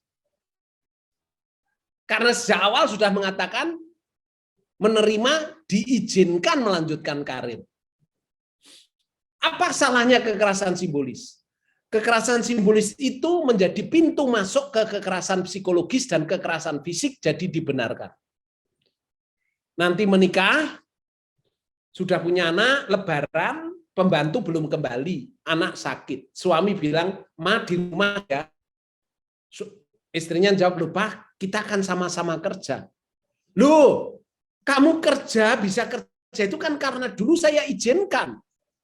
Kekerasan psikologis. Nanti istrinya jawab, "Pak, gajinya kan tinggi saya." Suami langsung plek. Nanti tetangga melihat, disalahkan istrinya. Habis sama jawab sih. Jadi jawab pun jadi sah karena sudah diawali dengan kekerasan simbolis. Itu loh Bu, gitu. Atau ketika kita benar pun jadinya salah, itu kekerasan simbolis. Ya. Nanti kalau sempat ada buku yang menarik sekali. Sudah diterjemahkan oleh Profesor Absanti dari bahasa Perancis, École de Femme, diterjemahkan menjadi pendidikan istri. Itu tulisannya André Gide. Itu penuh dengan kekerasan simbolis. Ya. Jadi salah satu contohnya Evelyn, istrinya Robert, merasa tidak bahagia, tapi tidak tahu mengapa tidak bahagia. Karena apa? Suaminya kaya. Secara sosial terpandang, dia tidak selingkuh, punya 2 anak cakep dan pinter, rumahnya gede. Kok nggak bahagia? Ternyata apa? Mereka berdua itu punya perjanjian menulis buku harian sebagai suami istri. Hanya boleh dibaca kalau salah satu mati. Nah, suatu ketika Evelyn sedang nulis buku harian, Robert suaminya lewat. Sedang nulis buku harian ya? Iya. Boleh dibaca enggak? Loh, kan yang buat peraturan kamu, katanya dibaca kalau salah satu dari kita meninggal. Loh, peraturan kan enggak kaku, bisa berubah. Ya enggak mau saya. Oh, enggak boleh ya? Ya enggak. Oh, berarti kamu masih ada yang sembunyikan. Apa artinya cinta? Masih menyembunyikan sesuatu. Nah, isinya terpojok. Loh, gitu kan, kamu selalu mau menangnya sendiri, ya terserah. Kalau nggak boleh ya nggak tahu. Saya pokoknya di pikiran saya kamu masih tidak terus terang dengan saya, ada yang disembunyikan. Ya terserah kamu. Ya boleh, tapi saya nanti boleh baca punyamu, boleh aja. Dibacalah oleh suaminya. Setelah selesai dikembalikan. Waktu dikembalikan istrinya tanya, "Mana buku harianmu?" Jawaban suami apa? "Saya nggak pernah nulis." Istrinya marah besar. Jadi selama ini kamu membohongi saya. Kamu mau menangnya sendiri. Kamu mau memanipulasi saya. Itulah kamu sukanya seperti itu. Lalu suaminya bilang, "Pak, gitu kan perempuan, hal kecil dibesar-besarkan." Istrinya kaget, loh yang salah dia kok jadi saya. Ini namanya kekerasan simbolis. Ya. Jadi kekerasan simbolis itu pintu masuk ke kekerasan psikologis dan kekerasan fisik. Ya. Itulah karena simbol, karena bahasa, dan juga karena representasi. Begitu ya, Bu Linda? Baik, terima kasih Romo. Oke, saya lanjutkan. Sekarang kita mulai dengan kapital. Ini kapital-kapital yang macam-macam kapital menurut Bourdieu. Ya. Ada kapital ekonomi, kapital budaya, kapital sosial, kapital simbolik. Ya. Ini kapital ekonomi apa saja? Semua sumber daya produksi, sarana finansial. Ya, semua ini. Anda semua tahu. Kapital budaya, semua kekayaan simbolis. Lagi Zoom. Pengetahuan, keterampilan, kompetensi. Semua bentuk pengetahuan, keterampilan, kompetensi, kemampuan berbahasa, semua ini adalah kapital budaya. Ya, termasuk penguasaan informasi seperti tadi. Ya. Tapi memang nanti ada secara khusus Bourdieu juga mengatakan ada namanya kapital informasi, itu yang bagian dari kapital budaya itu ada, ya. Lebih-lebih waktu digunakan oleh si Coldry, ya. Itu dibuat oleh kemarin S3-nya tentang itu Bourdieu dan Coldry itu dibuat oleh Rike Diah Pitaloka, menarik sekali. Lalu ini kapital simbolik, kapital sosial. Kapital sosial itu semua jaringan, semua koneksi, ya, semua asosiasi. Anda masuk asosiasi, masuk partai itu kapital sosial. Sedang kapital simbolik ada semua bentuk pengakuan sosial, baik secara terlembagakan maupun tidak. Ya, simbol-simbol kekuasaan itu juga menjadi bagian dari kapital simbolik, jabatan, mobil mewah, kantor prestis, gelar, status, keluarga dan sebagainya itu masuk di kapital simbolik. Ya, jadi kapital simbolik itu bisa didapat melalui kapital ekonomi, melalui kapital budaya, melalui kapital sosial. Ya, jadi bisa itu. Ya.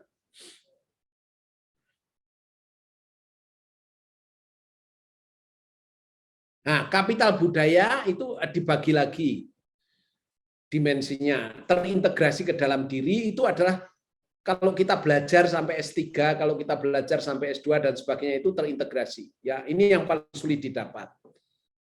Kapital budaya dalam bentuk objektif itu apa? Semua karya kita, tulisan, karya seni, semua itu. Yang terinstitusionalisasi itu gelar pendidikan yang disahkan oleh institusi. Kalau Anda ketemu orang Thailand jangan kaget kalau diberi kartu nama nanti PhD from Harvard University, PhD from Oxford University itu ditulis kartu namanya. Ini adalah kapital budaya yang terinstitusionalisasi. Atau Anda mengatakan lulusan UI kalau di Indonesia, ITB atau UGM, macam itu adalah kapital yang terinstitusionalisasi. Mengapa itu penting? Karena alumninya juga saling menolong dan sebagainya itu. Karena gelar-gelar itu yang banyak dipakai pemerintah juga biasanya dari universitas besar seperti itu. Itu mengenai kapital-kapital. Apakah ada pertanyaan? Ya, kapital sosial bisa solidaritas. Saya minta maaf, mau tidak mau agama itu juga kapital sosial. Jadi kalau orang kalah bersaing misalnya dengan melalui kapital budaya atau kapital ekonomi, lalu menggunakan kapital sosial. Mobilisasi itu adalah juga kapital sosial. Nah, sumber modal sosial itu ada altruistik dan instrumental. Yang awet itu yang altruistik. Ya, istilahnya gini loh, jangan nelpon teman kalau butuh gitu loh. Ya, kalau nelpon teman butuh itu kelihatan kalau instrumental. Kapital sosialnya, ya. Sebelum minta tolong telepon dulu 3 kali gitu, baru minta tolong gitu loh. Jadi telepon pertama ditanyakan, kok tumben telepon? Iya, ini aku masak makanan kesukaanmu, mau enggak kamu datang ke sini atau saya antar? Seminggu lagi nelpon lagi, kok tumben rajin nelpon? Ini loh, ada pameran tanaman hias, kamu kan suka ya, aku samperin ke sana ya. Terus ketiga telepon lagi, oh, kok ada apa ini malam minggu? Ini loh ada temanku buka restoran baru dapat potongan 50%, yuk ikut yuk. Terus ketiga diundang datang ke rumahku ya, ada apa? Anakku ulang tahun. Aku masak masakan kesukaanmu, terus dia datang. Anakmu umurnya berapa? 14 tahun. Sekolah di mana? Ini lulus SMP, mau masuk SMA. Kamu kan kepala sekolah ya. Bisa nggak sih nolong? Nah, itu pura-pura kebetulan. Nah, itu ini istilahnya investasi kapital sosial itu setor muka, menjalin persahabatan itu adalah investasi kapital sosial. Ya, 4 tipe kapital sosial ya, bisa kerjasama, melahirkan trust, mengandaikan pengakuan timbal balik, itu fenomena struktural karena ada interiorasi nilai, ada pertukaran, ada solidaritas ya. Tidak hanya kepercayaan, tapi juga membentuk suatu struktur. Ini kapital simbolik, ya, pengakuan sosial tadi sudah saya katakan, ya, bentuk-bentuknya. Terus ini nanti saya lanjutkan. Sampai ini kapital-kapital, apakah ada pertanyaan? Mbak Apriliana, kalau ada yang bertanya. Ada Romo, Bung Nurudin mau bertanya. Silakan. Bung Nurudin. Ya, silakan Bung Nurudin. Halo, bisa terdengar ya? Iya, terdengar. Iya. Romo, saya mau tanya Romo, kapital-kapital ini apa bisa berbeda di ruang-ruang tertentu? Misalkan kan kalau di Perancis tadi kan tadi apa namanya, misalkan agama tidak kuat. Kalau Ya, di Indonesia mungkin kuat itu ya. apa bisa sangat berbeda-beda. Ya itu yang tadi saya katakan kaitannya dengan arena. Kemampuan kita membaca arena, kita akan tahu kapital apa pertama di arena itu. Kalau ada misalnya naik kereta tanya agamamu apa, diketawain di sana. Apa urusanmu? Ya toh? Tapi kalau di sini selama itu saya itu kalau naik pesawat selalu ditanya gitu. Kalau naik pesawat saya suka terus baca buku gitu biar orang nggak ngajak ngomong. Ya arenanya gitu, kita harus tahu arenanya. Jadi arena itu akan ditandai pertemuan kapital apa di situ. Jadi kemampuan kita membaca arena itu menjadi sangat penting untuk menggunakan strategi kekuasaan. Begitu ya Pak Nurudin? Ya, Romo, satu lagi Romo. Kalau sekarang ada grup-grup WA, misalnya apa bisa masuk kapital sosial ya tadi? Ya, itu kapital sosial, Pak.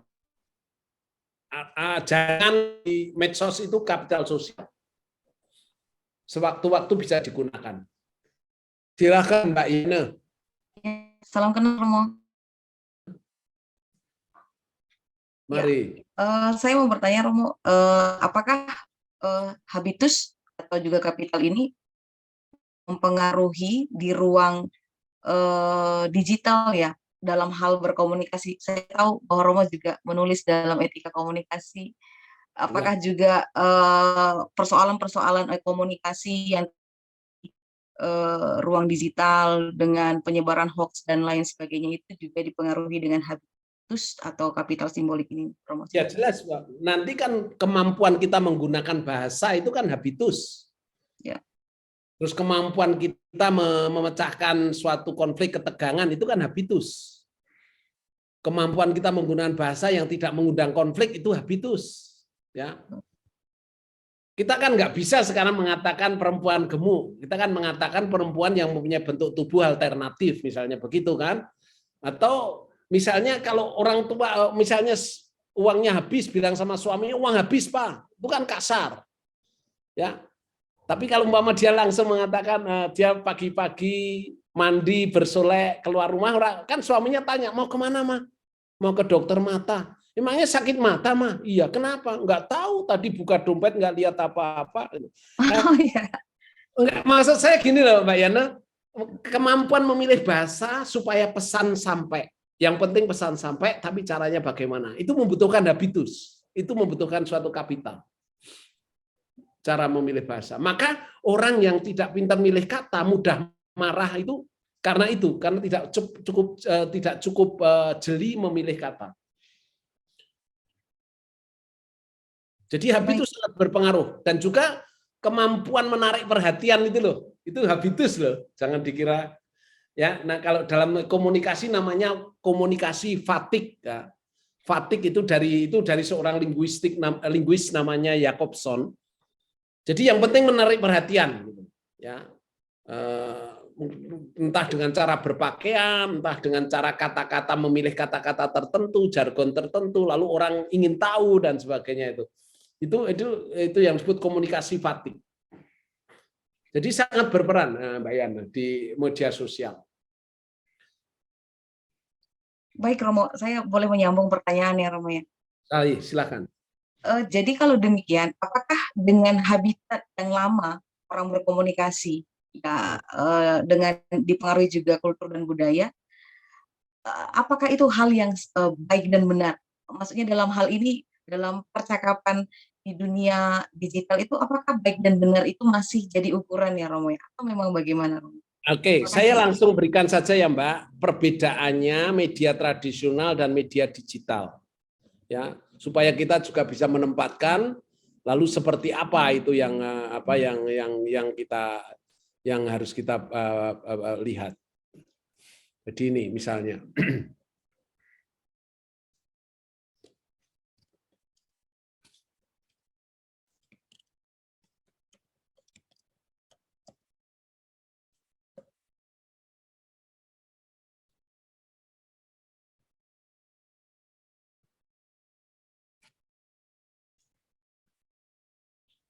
Oke, saya tunjukkan sebentar.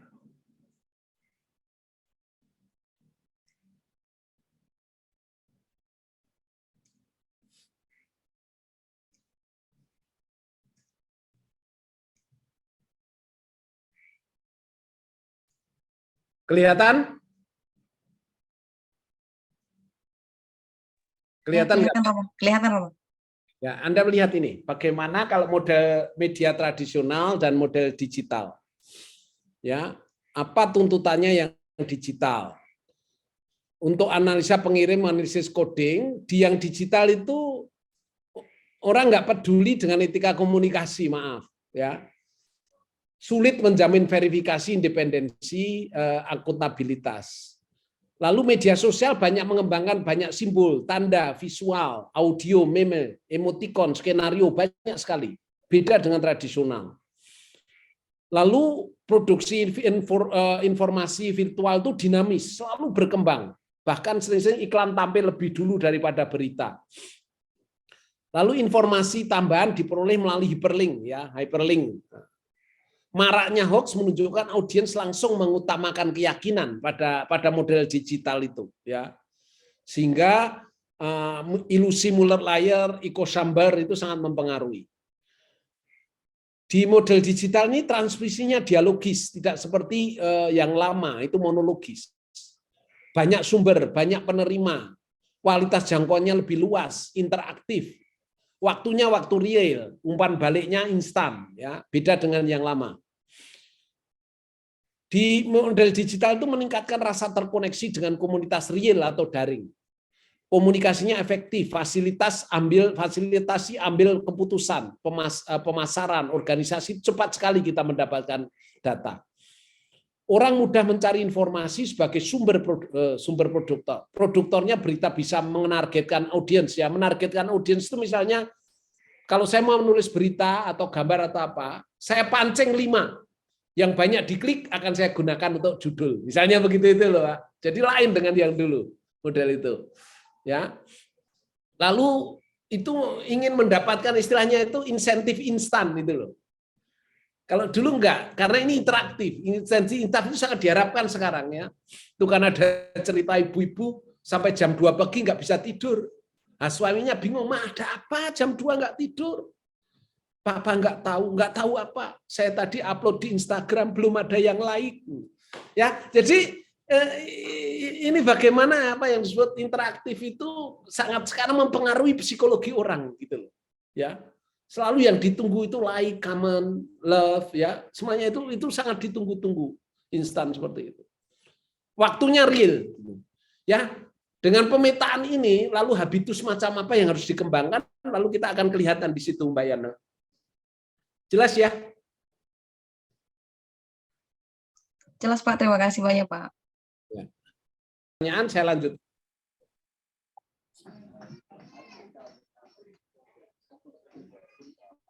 Apa itu yang disebut doksa? Ini menarik. Ini ada kaitannya dengan kekerasan simbolis. Doksa adalah sudut pandang dari yang dominan yang menyatakan diri atau memberlakukan diri sebagai yang universal. Ya. Ini adalah bagaimana doksa itu biasanya dikuasai oleh seseorang, orang yang berpengaruh, ya, pemimpin agama, pemimpin informal, juga pemimpin formal, itu ya, selalu merasa benar. Hubungan dosen dan mahasiswa itu juga kuat gini nih, ya, doksa seperti ini, ya. Maka mahasiswa kritis kayak apa, pertanyaan kayak apa, dosen itu selalu bisa jawab gitu loh, ya. Nanti kalau nggak bisa jawab, dosennya hanya bilang kepada mahasiswanya, coba kuliah malam dikoreksi supaya sesuai dengan tema. Gitu. Berapa saya punya tentang? Oke, mengenai ini bedanya apa? Doksa ini menarik dipakai karena apa? Orang sering mengacaukan hegemoni.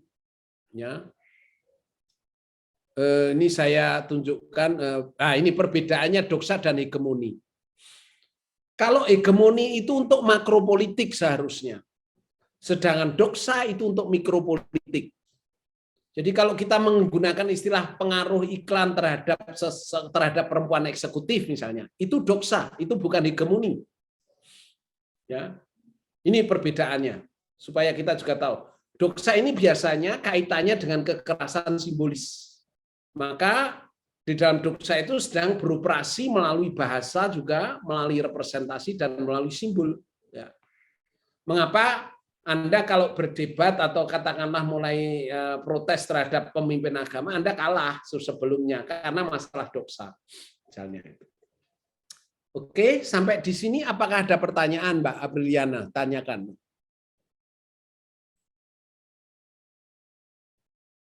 Ada Romo ini, Bung Nurudin mau bertanya lagi, Romo? Ya, silakan. Silakan Bung Nurudin. Ya, silakan Bung Nurudin. Kalau nggak ada, yang lain dulu. Yang lain nggak ada sih, cuma di room chat ada. Oh, Bung Nurudin minta di-unmute. Bentar ya. Unmute bisa. Halo, bisa terdengar Iya, ya? iya. Sudah. Ya. Ya. Romo mau tanya, Romo, tadi terkait dengan yang soal media digital tadi, Romo. Kalau like, kemudian banyak like-nya, kemudian sekarang istilahnya banyak subscribe-nya, itu apakah itu yang disebut sebagai kapital simbolik ya, Romo? Itulah yang sebagai itu awalnya kapital sosial, setelah mendapat banyak menjadi kapital simbolik. Ya, jadi orang misalkan mendapat predikat influencer itu berarti dia sudah menjadi simbolik gitu ya? Ya, jadi itu adalah kapital simbolik yang berasal dari kapital sosial. Ya, terima kasih, Romo. Ini Pak Agus Hartono. Ya, terima kasih Romo. Saya hanya ingin bedanya lokus itu sebenarnya arahnya ke habitus atau ke arena ya? Lokus, kata lokus itu tempat, Pak. Lokus itu tempat. Oh, tempat. Ya. Tapi arahnya ke arena atau habitus ya? Ke arena. Arena ya. Ya. Oh iya. Terima kasih. Sudah nggak ada Mbak Apriliana? Kita lanjutkan. Iya, silakan mau dilanjut. Bagaimana kapital menjelaskan hubungan kekuasaannya. Jadi kapital terakumulasi melalui investasi, ya, memberi keuntungan, kesempatan. Dengan kapital orang menempati posisi tertentu dalam sosial.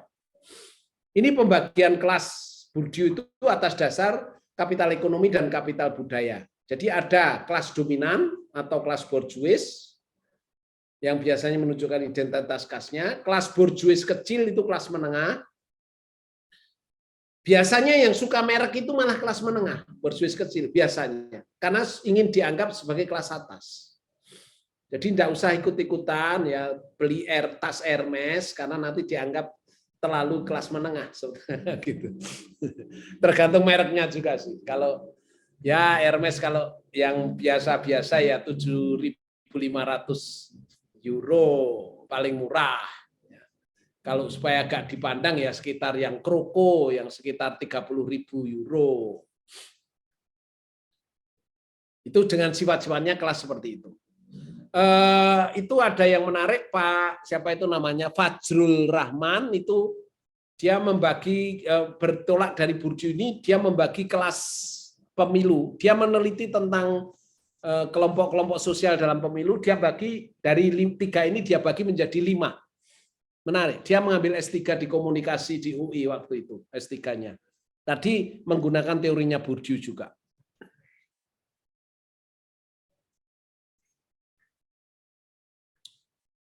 Ini habitus kelas, bagaimana ini terbentuk, ya.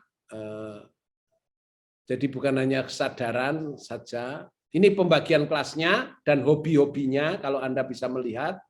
Yang biru itu hobinya, yang hijau itu kelas-kelasnya. Sebetulnya saya ingin mengontraskan dengan punyanya Anthony Giddens, tapi lain kali saja, karena membutuhkan waktu lama untuk menjelaskan ini kontrasnya dengan punyanya Anthony Giddens. Ini saya buat karena ketika saya menjadi promotor salah satu pembimbing di S3 UNER, Ada yang meneliti tentang kawin mutah di daerah Rembang, Jawa Timur dengan menggunakan Bourdieu, teorinya Bourdieu. Bagaimana pertarungan kapital itu antara penduduk setempat dengan yang menikahkan dan juga dengan pendatang itu. Lalu ada salah satu guru besar yang bertanya, mengapa Anda menggunakan punyanya habitusnya Bourdieu, mengapa tidak menggunakan Anthony Giddens? Nah, karena itu saya harus membantu dia menjawab, lalu ini saya jelaskan. Tapi mungkin saya lewati aja nanti kalau ada waktu saja. Ini tadi kekerasan simbolis, saya lewati. Nah, ini distinction. Distinction itu sebagai strategi kekuasaan, membedakan diri. Ya. Biasanya menurut Bourdieu, cara membedakan diri itu dalam 3 struktur konsumsi, yaitu makanan, budaya, dan penampilan. Ya. Upaya membedakan diri merupakan bagian dari strategi kekuasaan. Tujuannya untuk mempertahankan kekuasaan atau mengakumulasi kapital. Maka yang namanya selera, kalau kita sering mengatakan selera jangan diperdebatkan. Kalau Bourdieu, selera boleh diperdebatkan. Karena selera itu hasil pembiasaan. Selera itu hasil pelatihan dari kelas sosial tertentu. Gitu. Ya. Dan Anda melihat juga di dalam budaya itu misalnya ya, kalau misalnya ada mahasiswa ngomong saya, wah Romo kalau cuman Bourdieu aja saya sudah baca bukunya 5.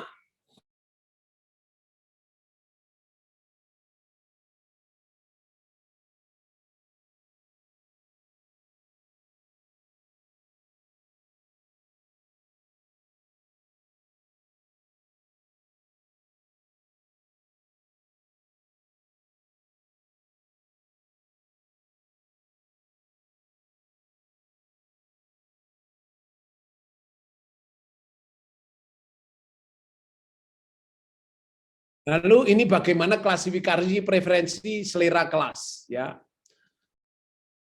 Kelas dominan habitusnya selalu distinction, membedakan diri.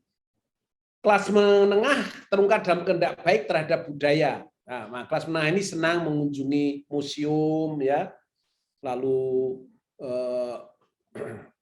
liburan, kursus-kursus dan sebagainya itu. Yang kelas populer karena terbatas, maka semua dibingkai oleh desakan kebutuhan. Jadi semua diukur dari sejauh mana saya bisa memenuhi kebutuhan saya. Bahkan membeli mebel pun dalam rangka itu. Kalau bisa, sofa itu kalau malam bisa untuk tempat tidur, misalnya seperti itu. Jadi semua itu harus praktis. Itu yang kelas populer.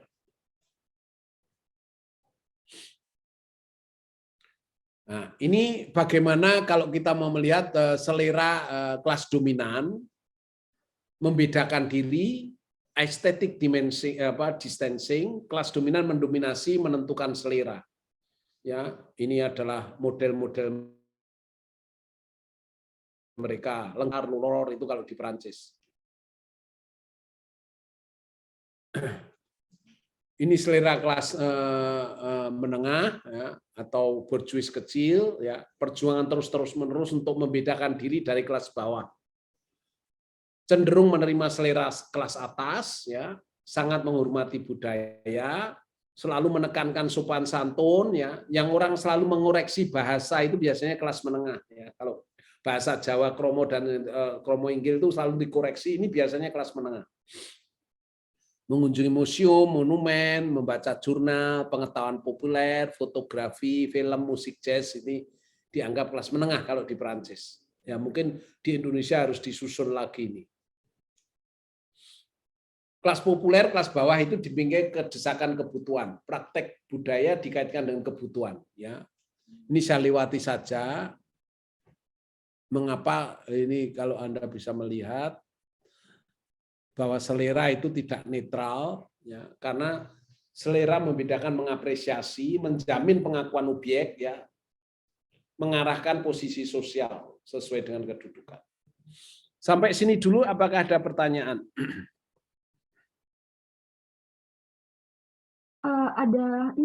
Ada Romo Bung Nurudin sama Pak Agus Hartono mau bertanya Bung Nurudin dulu mungkin. Halo, saya terdengar ya? Iya, Ya. terdengar Bung, terdengar. Ya.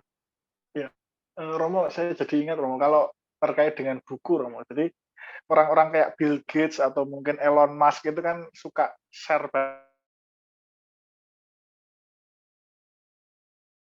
bacaannya, dan kemudian misalkan kan kayaknya kemudian di Indonesia terus pada ikut-ikutan baca, jadi berarti kan di situ bukan pengetahuan murni Romo, tapi itu tadi selera yang mau ikut-ikutan kelas atas gitu, kira-kira Ya, gitu ya ya. Romo.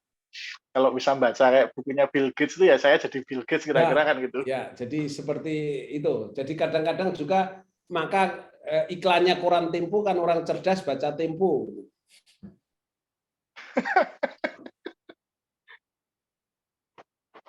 Mungkin kalau Jakarta Post itu kelas atas atau kelas menengah? Kalau di Paris itu sering-sering orang baca koran Le Monde. Itu merasa sendiri intelektual. Mari. Kalau kelas bawah bacaannya apa Romo? Koran apa itu? Kalau di Perancis koran Kalau kelas dulu bawah.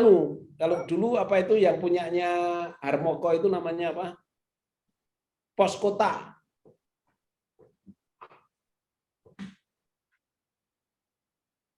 Pak Agus masih atau ini karena tunjuk jari yang tadi Pak Agus Hartono?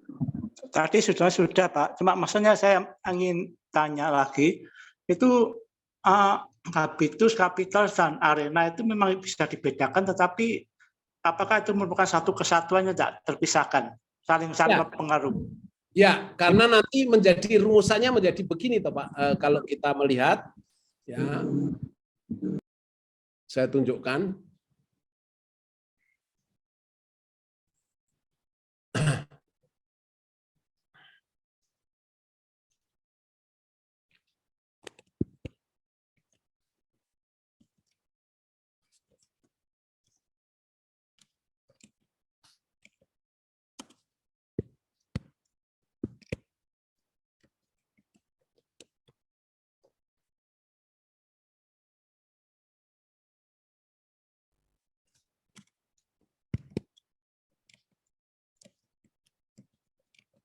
Jadi kalau menjelaskan habitus itu jangan dilepaskan dari itu.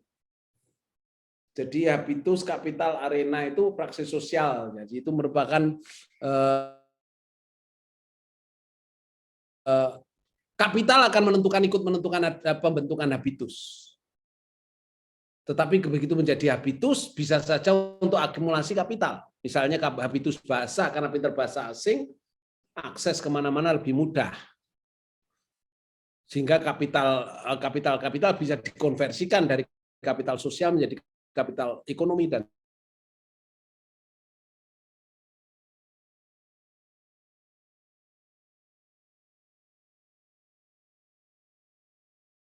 arti tidak bisa dipisah. Oh, jadi ya praksis, bersifat praksis ya Pak. Ya, ya. Ya, terima kasih Pak.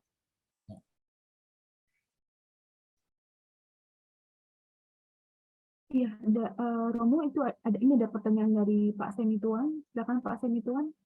Silakan.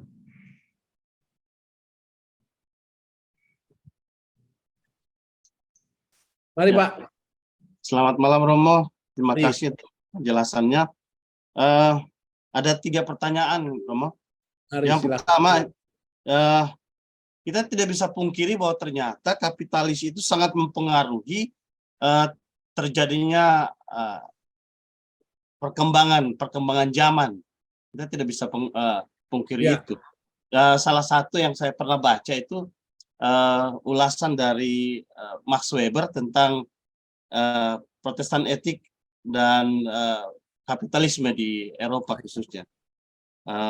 Dia menjelaskan bahwa ternyata cara berpikir dari kaum Protestantis sehubungan dengan sebagai pilihan Allah, askesnya terhadap dunia ini itu juga yang mempengaruhi terjadinya kapitalisme, dan justru kapitalisme membuat terjadi perkembangan atau revolusi industri dan ekonomi di Eropa. Nah, plus minus dari kapitalisme sendiri mungkin Romo bisa jelaskan itu yang pertama. Kemudian yang kedua tadi juga Romo menjelaskan tentang mengubah habitus itu perlu modal.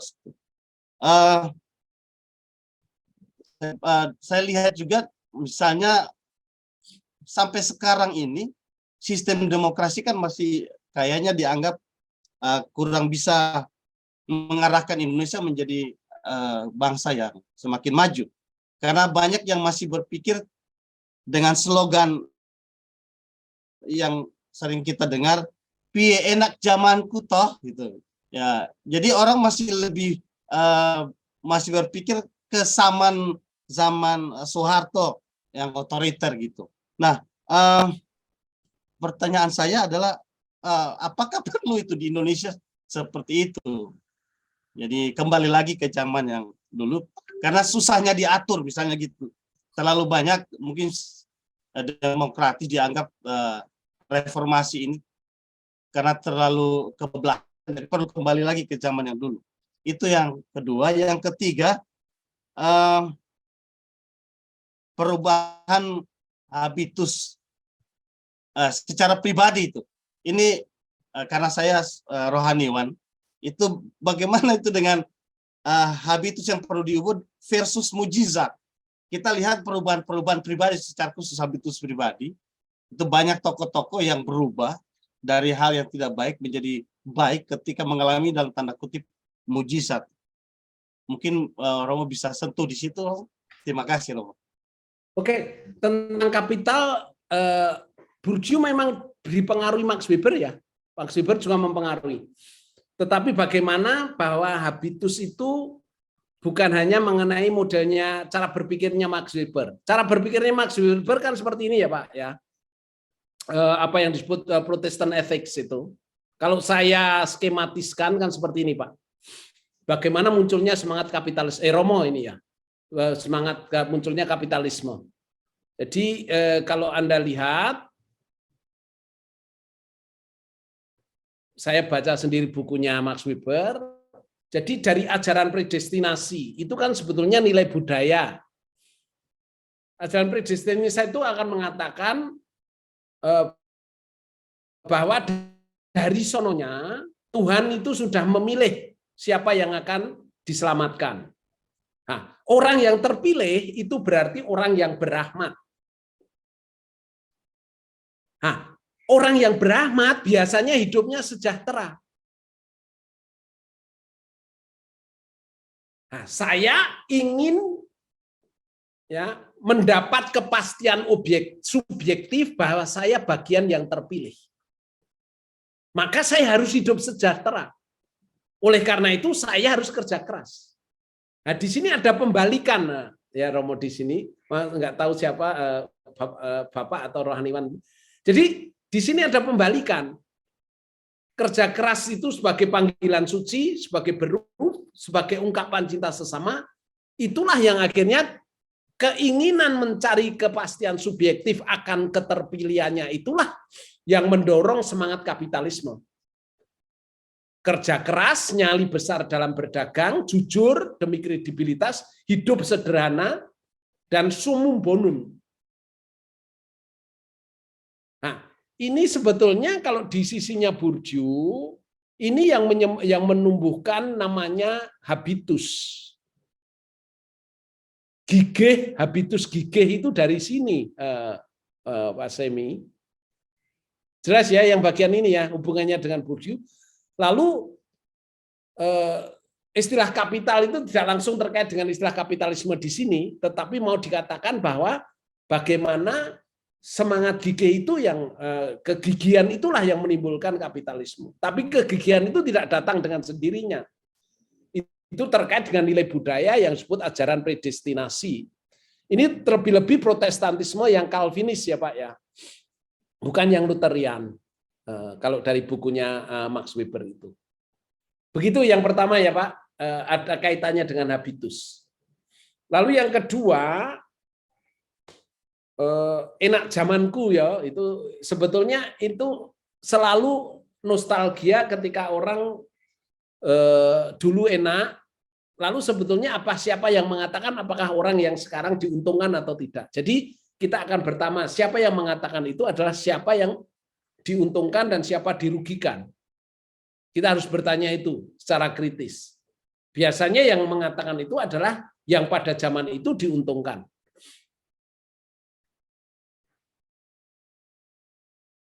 Lalu perolehan habitus secara pribadi yang mukjizat. Nah, ini kita yang sering tertipu dengan statistik, ya. Misalnya yang tadi sudah di awal saya jelaskan, Bourdieu kan mengkritik sekolah sebagai reproduksi kesenjangan sosial. Karena menurut penelitiannya yang berhasil masuk ke jurusan-jurusan favorit di universitas besar 80% orang kelas atas. Nah, mungkin kita lalu mengatakan, loh ini ada anak orang miskin, ini ada anak tukang becak bisa jadi dokter. Itu 1 per berapa puluh ribu. Tetapi itu diciptakan untuk mistifikasi, untuk menciptakan mitos gitu loh.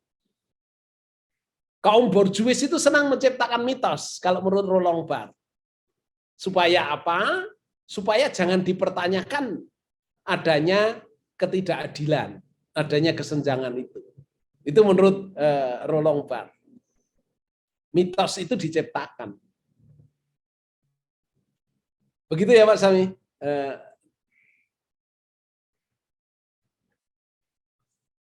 Romo, Ya, Mbak Abrina gimana? ini Pak Terbastian mau bertanya. Silahkan. Romo, saya punya satu pertanyaan itu tentang luck, keberuntungan dan kenaikan kelas. Ya. Tadi Romo jelaskan bahwa kenaikan kelas itu bergantung banyak sekali pada kapital. Ya. Sekarang dalam literatur terakil filsafat politik analitik itu penekanan perhatian diberikan sangat besar kepada luck, keberuntungan. Ya. Apakah ini bisa dijelaskan dengan teori Bourdieu atau apakah Bourdieu sendiri punya mengatakan sesuatu tentang ini elemen luck, keberuntungan dalam kenaikan kelas? Kalau dia tidak percaya itu, karena apa? Karena bagi dia pertama struktur sosial menentukan, ya. Kalau orang yang kelas atas sudah mendapatkan itu, waduh kami untung. Padahal itu tidak untung. Karena memang kelas dia sudah mendapatkan lebih favorable daripada kelas yang lain. Kalau mengatakan anak saya lebih berhasil di sekolah, ya, untung dia lebih berhasil. Padahal dia di rumah sudah punya kapital budaya, sudah punya kapital, punya habitus bahasa. Maka di sekolah itu adalah kelanjutan budaya di rumah. Sedangkan dari kelas bawah, sekolah itu budaya baru. Nah, orang kaya bisa mengatakan, wah ini luck. Nah, padahal sebetulnya bukan luck lagi. Itu adalah investasi yang sudah dimiliki dan kesenjangan yang sudah ada. Begitu ya, Rom Bastian. Terima kasih, Rom. Baik, Romo, ini ada Pak Wadio Pasaribu raise hand. Silakan. Ya, silakan Pak Wadio. Ya, ternyata saya masih ingin bertanya kepada Romo. Mari silakan. Ada 2. Yang pertama, waktu Romo tadi mengutip bahwa orang kelas borjuis itu sering menciptakan mitos. Ya. Apakah itu bisa juga disamakan dengan pendapat Hume yang mengatakan bahwa the force is always on the side of the governed people, dan mereka selalu akan menciptakan opini-opini kepada jumlah yang lebih banyak yang mereka atur itu, supaya mereka bisa menempatkannya pada posisi yang mereka kendalikan. Yang saya lupa persis traktat itu, cuman saya pernah ingat itu diajarkan di akademi. Itu yang pertama. Yang kedua sekaligus semacam rangkuman. Berarti setidaknya ada 3 aspek yang habitus dalam pandangan Pierre Bourdieu. Yang pertama, habitus itu adalah produk sosialisasi. Yang kedua, habitus itu meskipun dia produk sosialisasi, dia tidak mendeterminasi, tetapi memberi orientasi, mohon dikoreksi.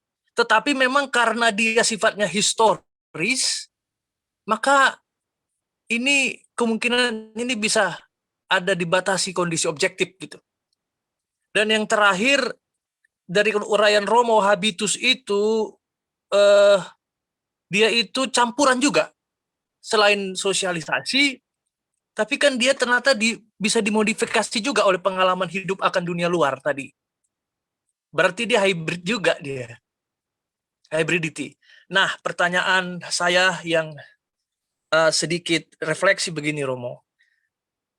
Memang kan kita memahami berbagai kerangka teori ini untuk tidak hanya mampu mengenali teori, tapi juga sebagai alat analisa gitu. Dan setiap zaman, setiap sistem itu selalu berbeda-beda konsep manusia yang ingin dibentuk.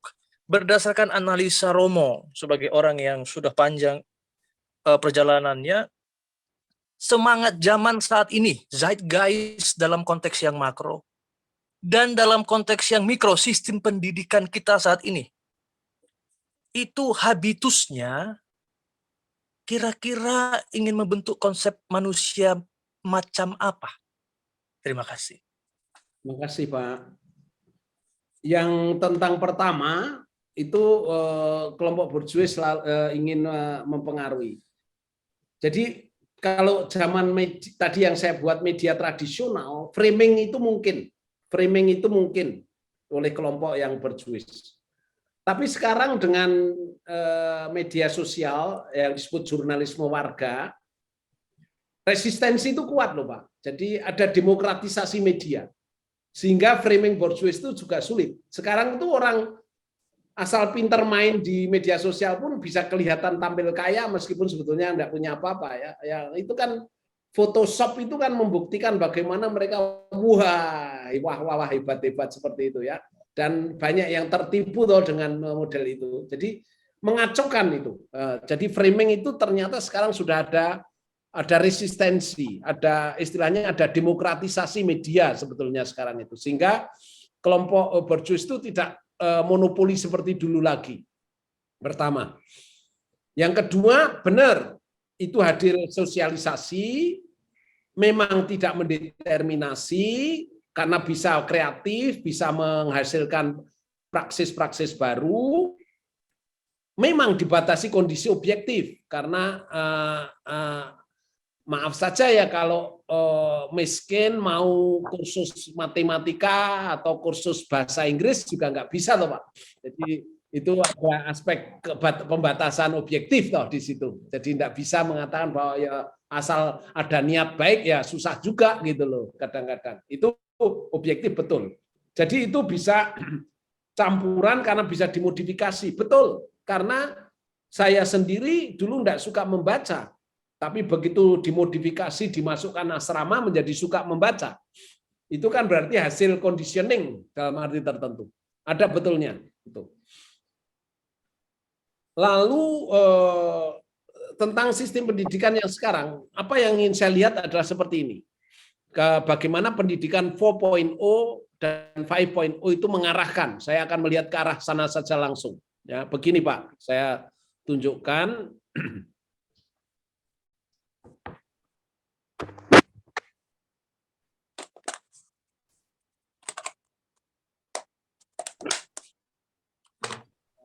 Saya carikan.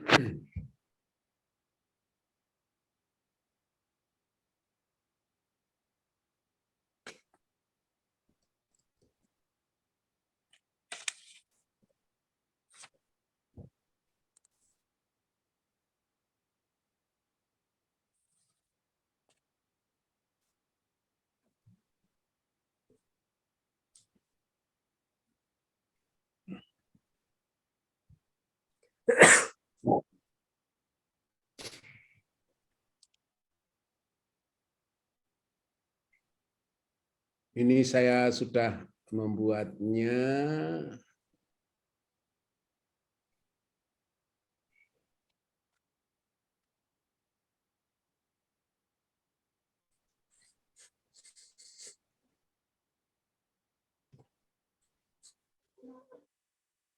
Sebentar. Kan ke depannya yang kan ini Pak. Keterampilan yang dituntut. Ya.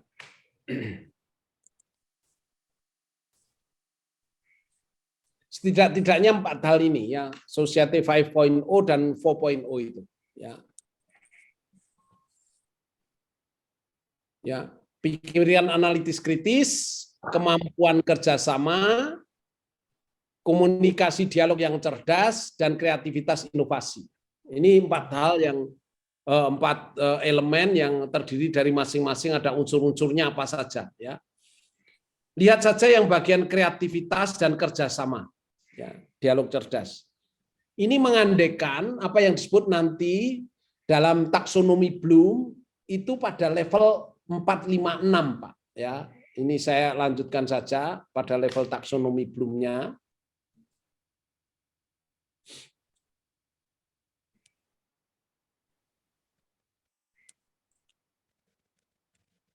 Ini Pak. Nah, pendidikan kita ini, di kita itu masih 3.0. Banyak yang pendidikan kita itu modelnya itu masih 1, 2, 3 Pak. Yang penting itu menghafal, mengingat, ya mengetahui, menerapkan. Sedangkan untuk 4.0 dan 5.0 itu harusnya kuat di 456, menganalisis, mengevaluasi, dan berkreasi. Itu Pak yang lemah. Kita lemah. Kita masih arahnya pada 1, 2, 3. Nah, bagaimana untuk membidik yang 456? Itu saya menawarkan ya, ini model-modelnya ya. Model masyarakatnya bagaimana pendidikannya berpusat pada pembelajar, sistem interaktif, keterampilan kontekstual, mengajukan pertanyaan, praktek orientasi etika, banyak proyek dalam sekolah, permintaan, kebutuhan kerjasama, komunitas global ya. Tapi yang ingin saya tunjukkan ini. Ini guru dan dosen harus berubah menjadi ini. Ya, ini nanti sendiri Pak. Ini tidak bisa, ini hanya untuk menjawab saja. Berarti Romo pada prakteknya pendidikan kita masih, kalau saya pilih sebuah istilah, mengisi air dalam botol. Belum humaniora yang mendidik suatu sikap mental itu untuk bisa berkreasi kreatif pada perubahan gitu. Belum. Jadi saya mengusulkan ada 5 cara. Yang pertama adalah banyak dilatih dalam logika abduksi, bukan hanya diduksi dan induksi, tapi abduksi. Lalu yang kedua itu lebih problem solving dengan 5 langkah pemecahan masalah secara ilmiah. Yang ketiga adalah computational thinking, saya kira kita semua tahu. Lalu design thinking dan analisis wacana kritis. Jadi 5 itu harus menjadi model dalam pembuatan model pembelajaran. Itu yang membidik 456, 5 cara itu. Itu kemarin ya. Saya presentasikan waktu itu di beberapa universitas. Perlu di depan Pak Jokowi ngomong-ngomong. Oke, ini sudah sampai jam 9. Saya katakan menurut saya kalau kita akan melakukan suatu perubahan, itu kita jangan mudah terpancing dengan niat baik, ya. Jangan juga kita terjebak seakan-akan tahu sama dengan melakukan. Antara tahu dan bisa melakukan itu ada jembatan. Yang penting bagi kita adalah menemukan jembatan ini, yaitu modalitas. Jadi kalau mengubah sesuatu jangan hanya seminar, membuat proses, membuat program, membuat renstra, itu hanya di level atas itu, artefaks. Ya. Kalau mau mengubah sungguh itu yang dicari adalah modalitasnya. Bagaimana mengubah dari tahu ini menjadi melakukannya. Itu bisa dalam bentuk fasilitas, bisa dalam bentuk sistem yang diubah, bisa dalam bentuk aturan yang baru, bisa dalam bentuk elektronik ya, misalnya e-budgeting dan sebagainya. Jadi digital bisa membantu. Jadi cara berpikir kita jangan lagi hanya seakan-akan tahu sama dengan melakukan. Seminar seakan-akan sudah mensosialisasi. Jadi kita butuh bagaimana menjembatani menjadi supaya modalitas itu membantu di dalam mewujudkan apa yang menjadi niat baik. Begitu saja, Pak.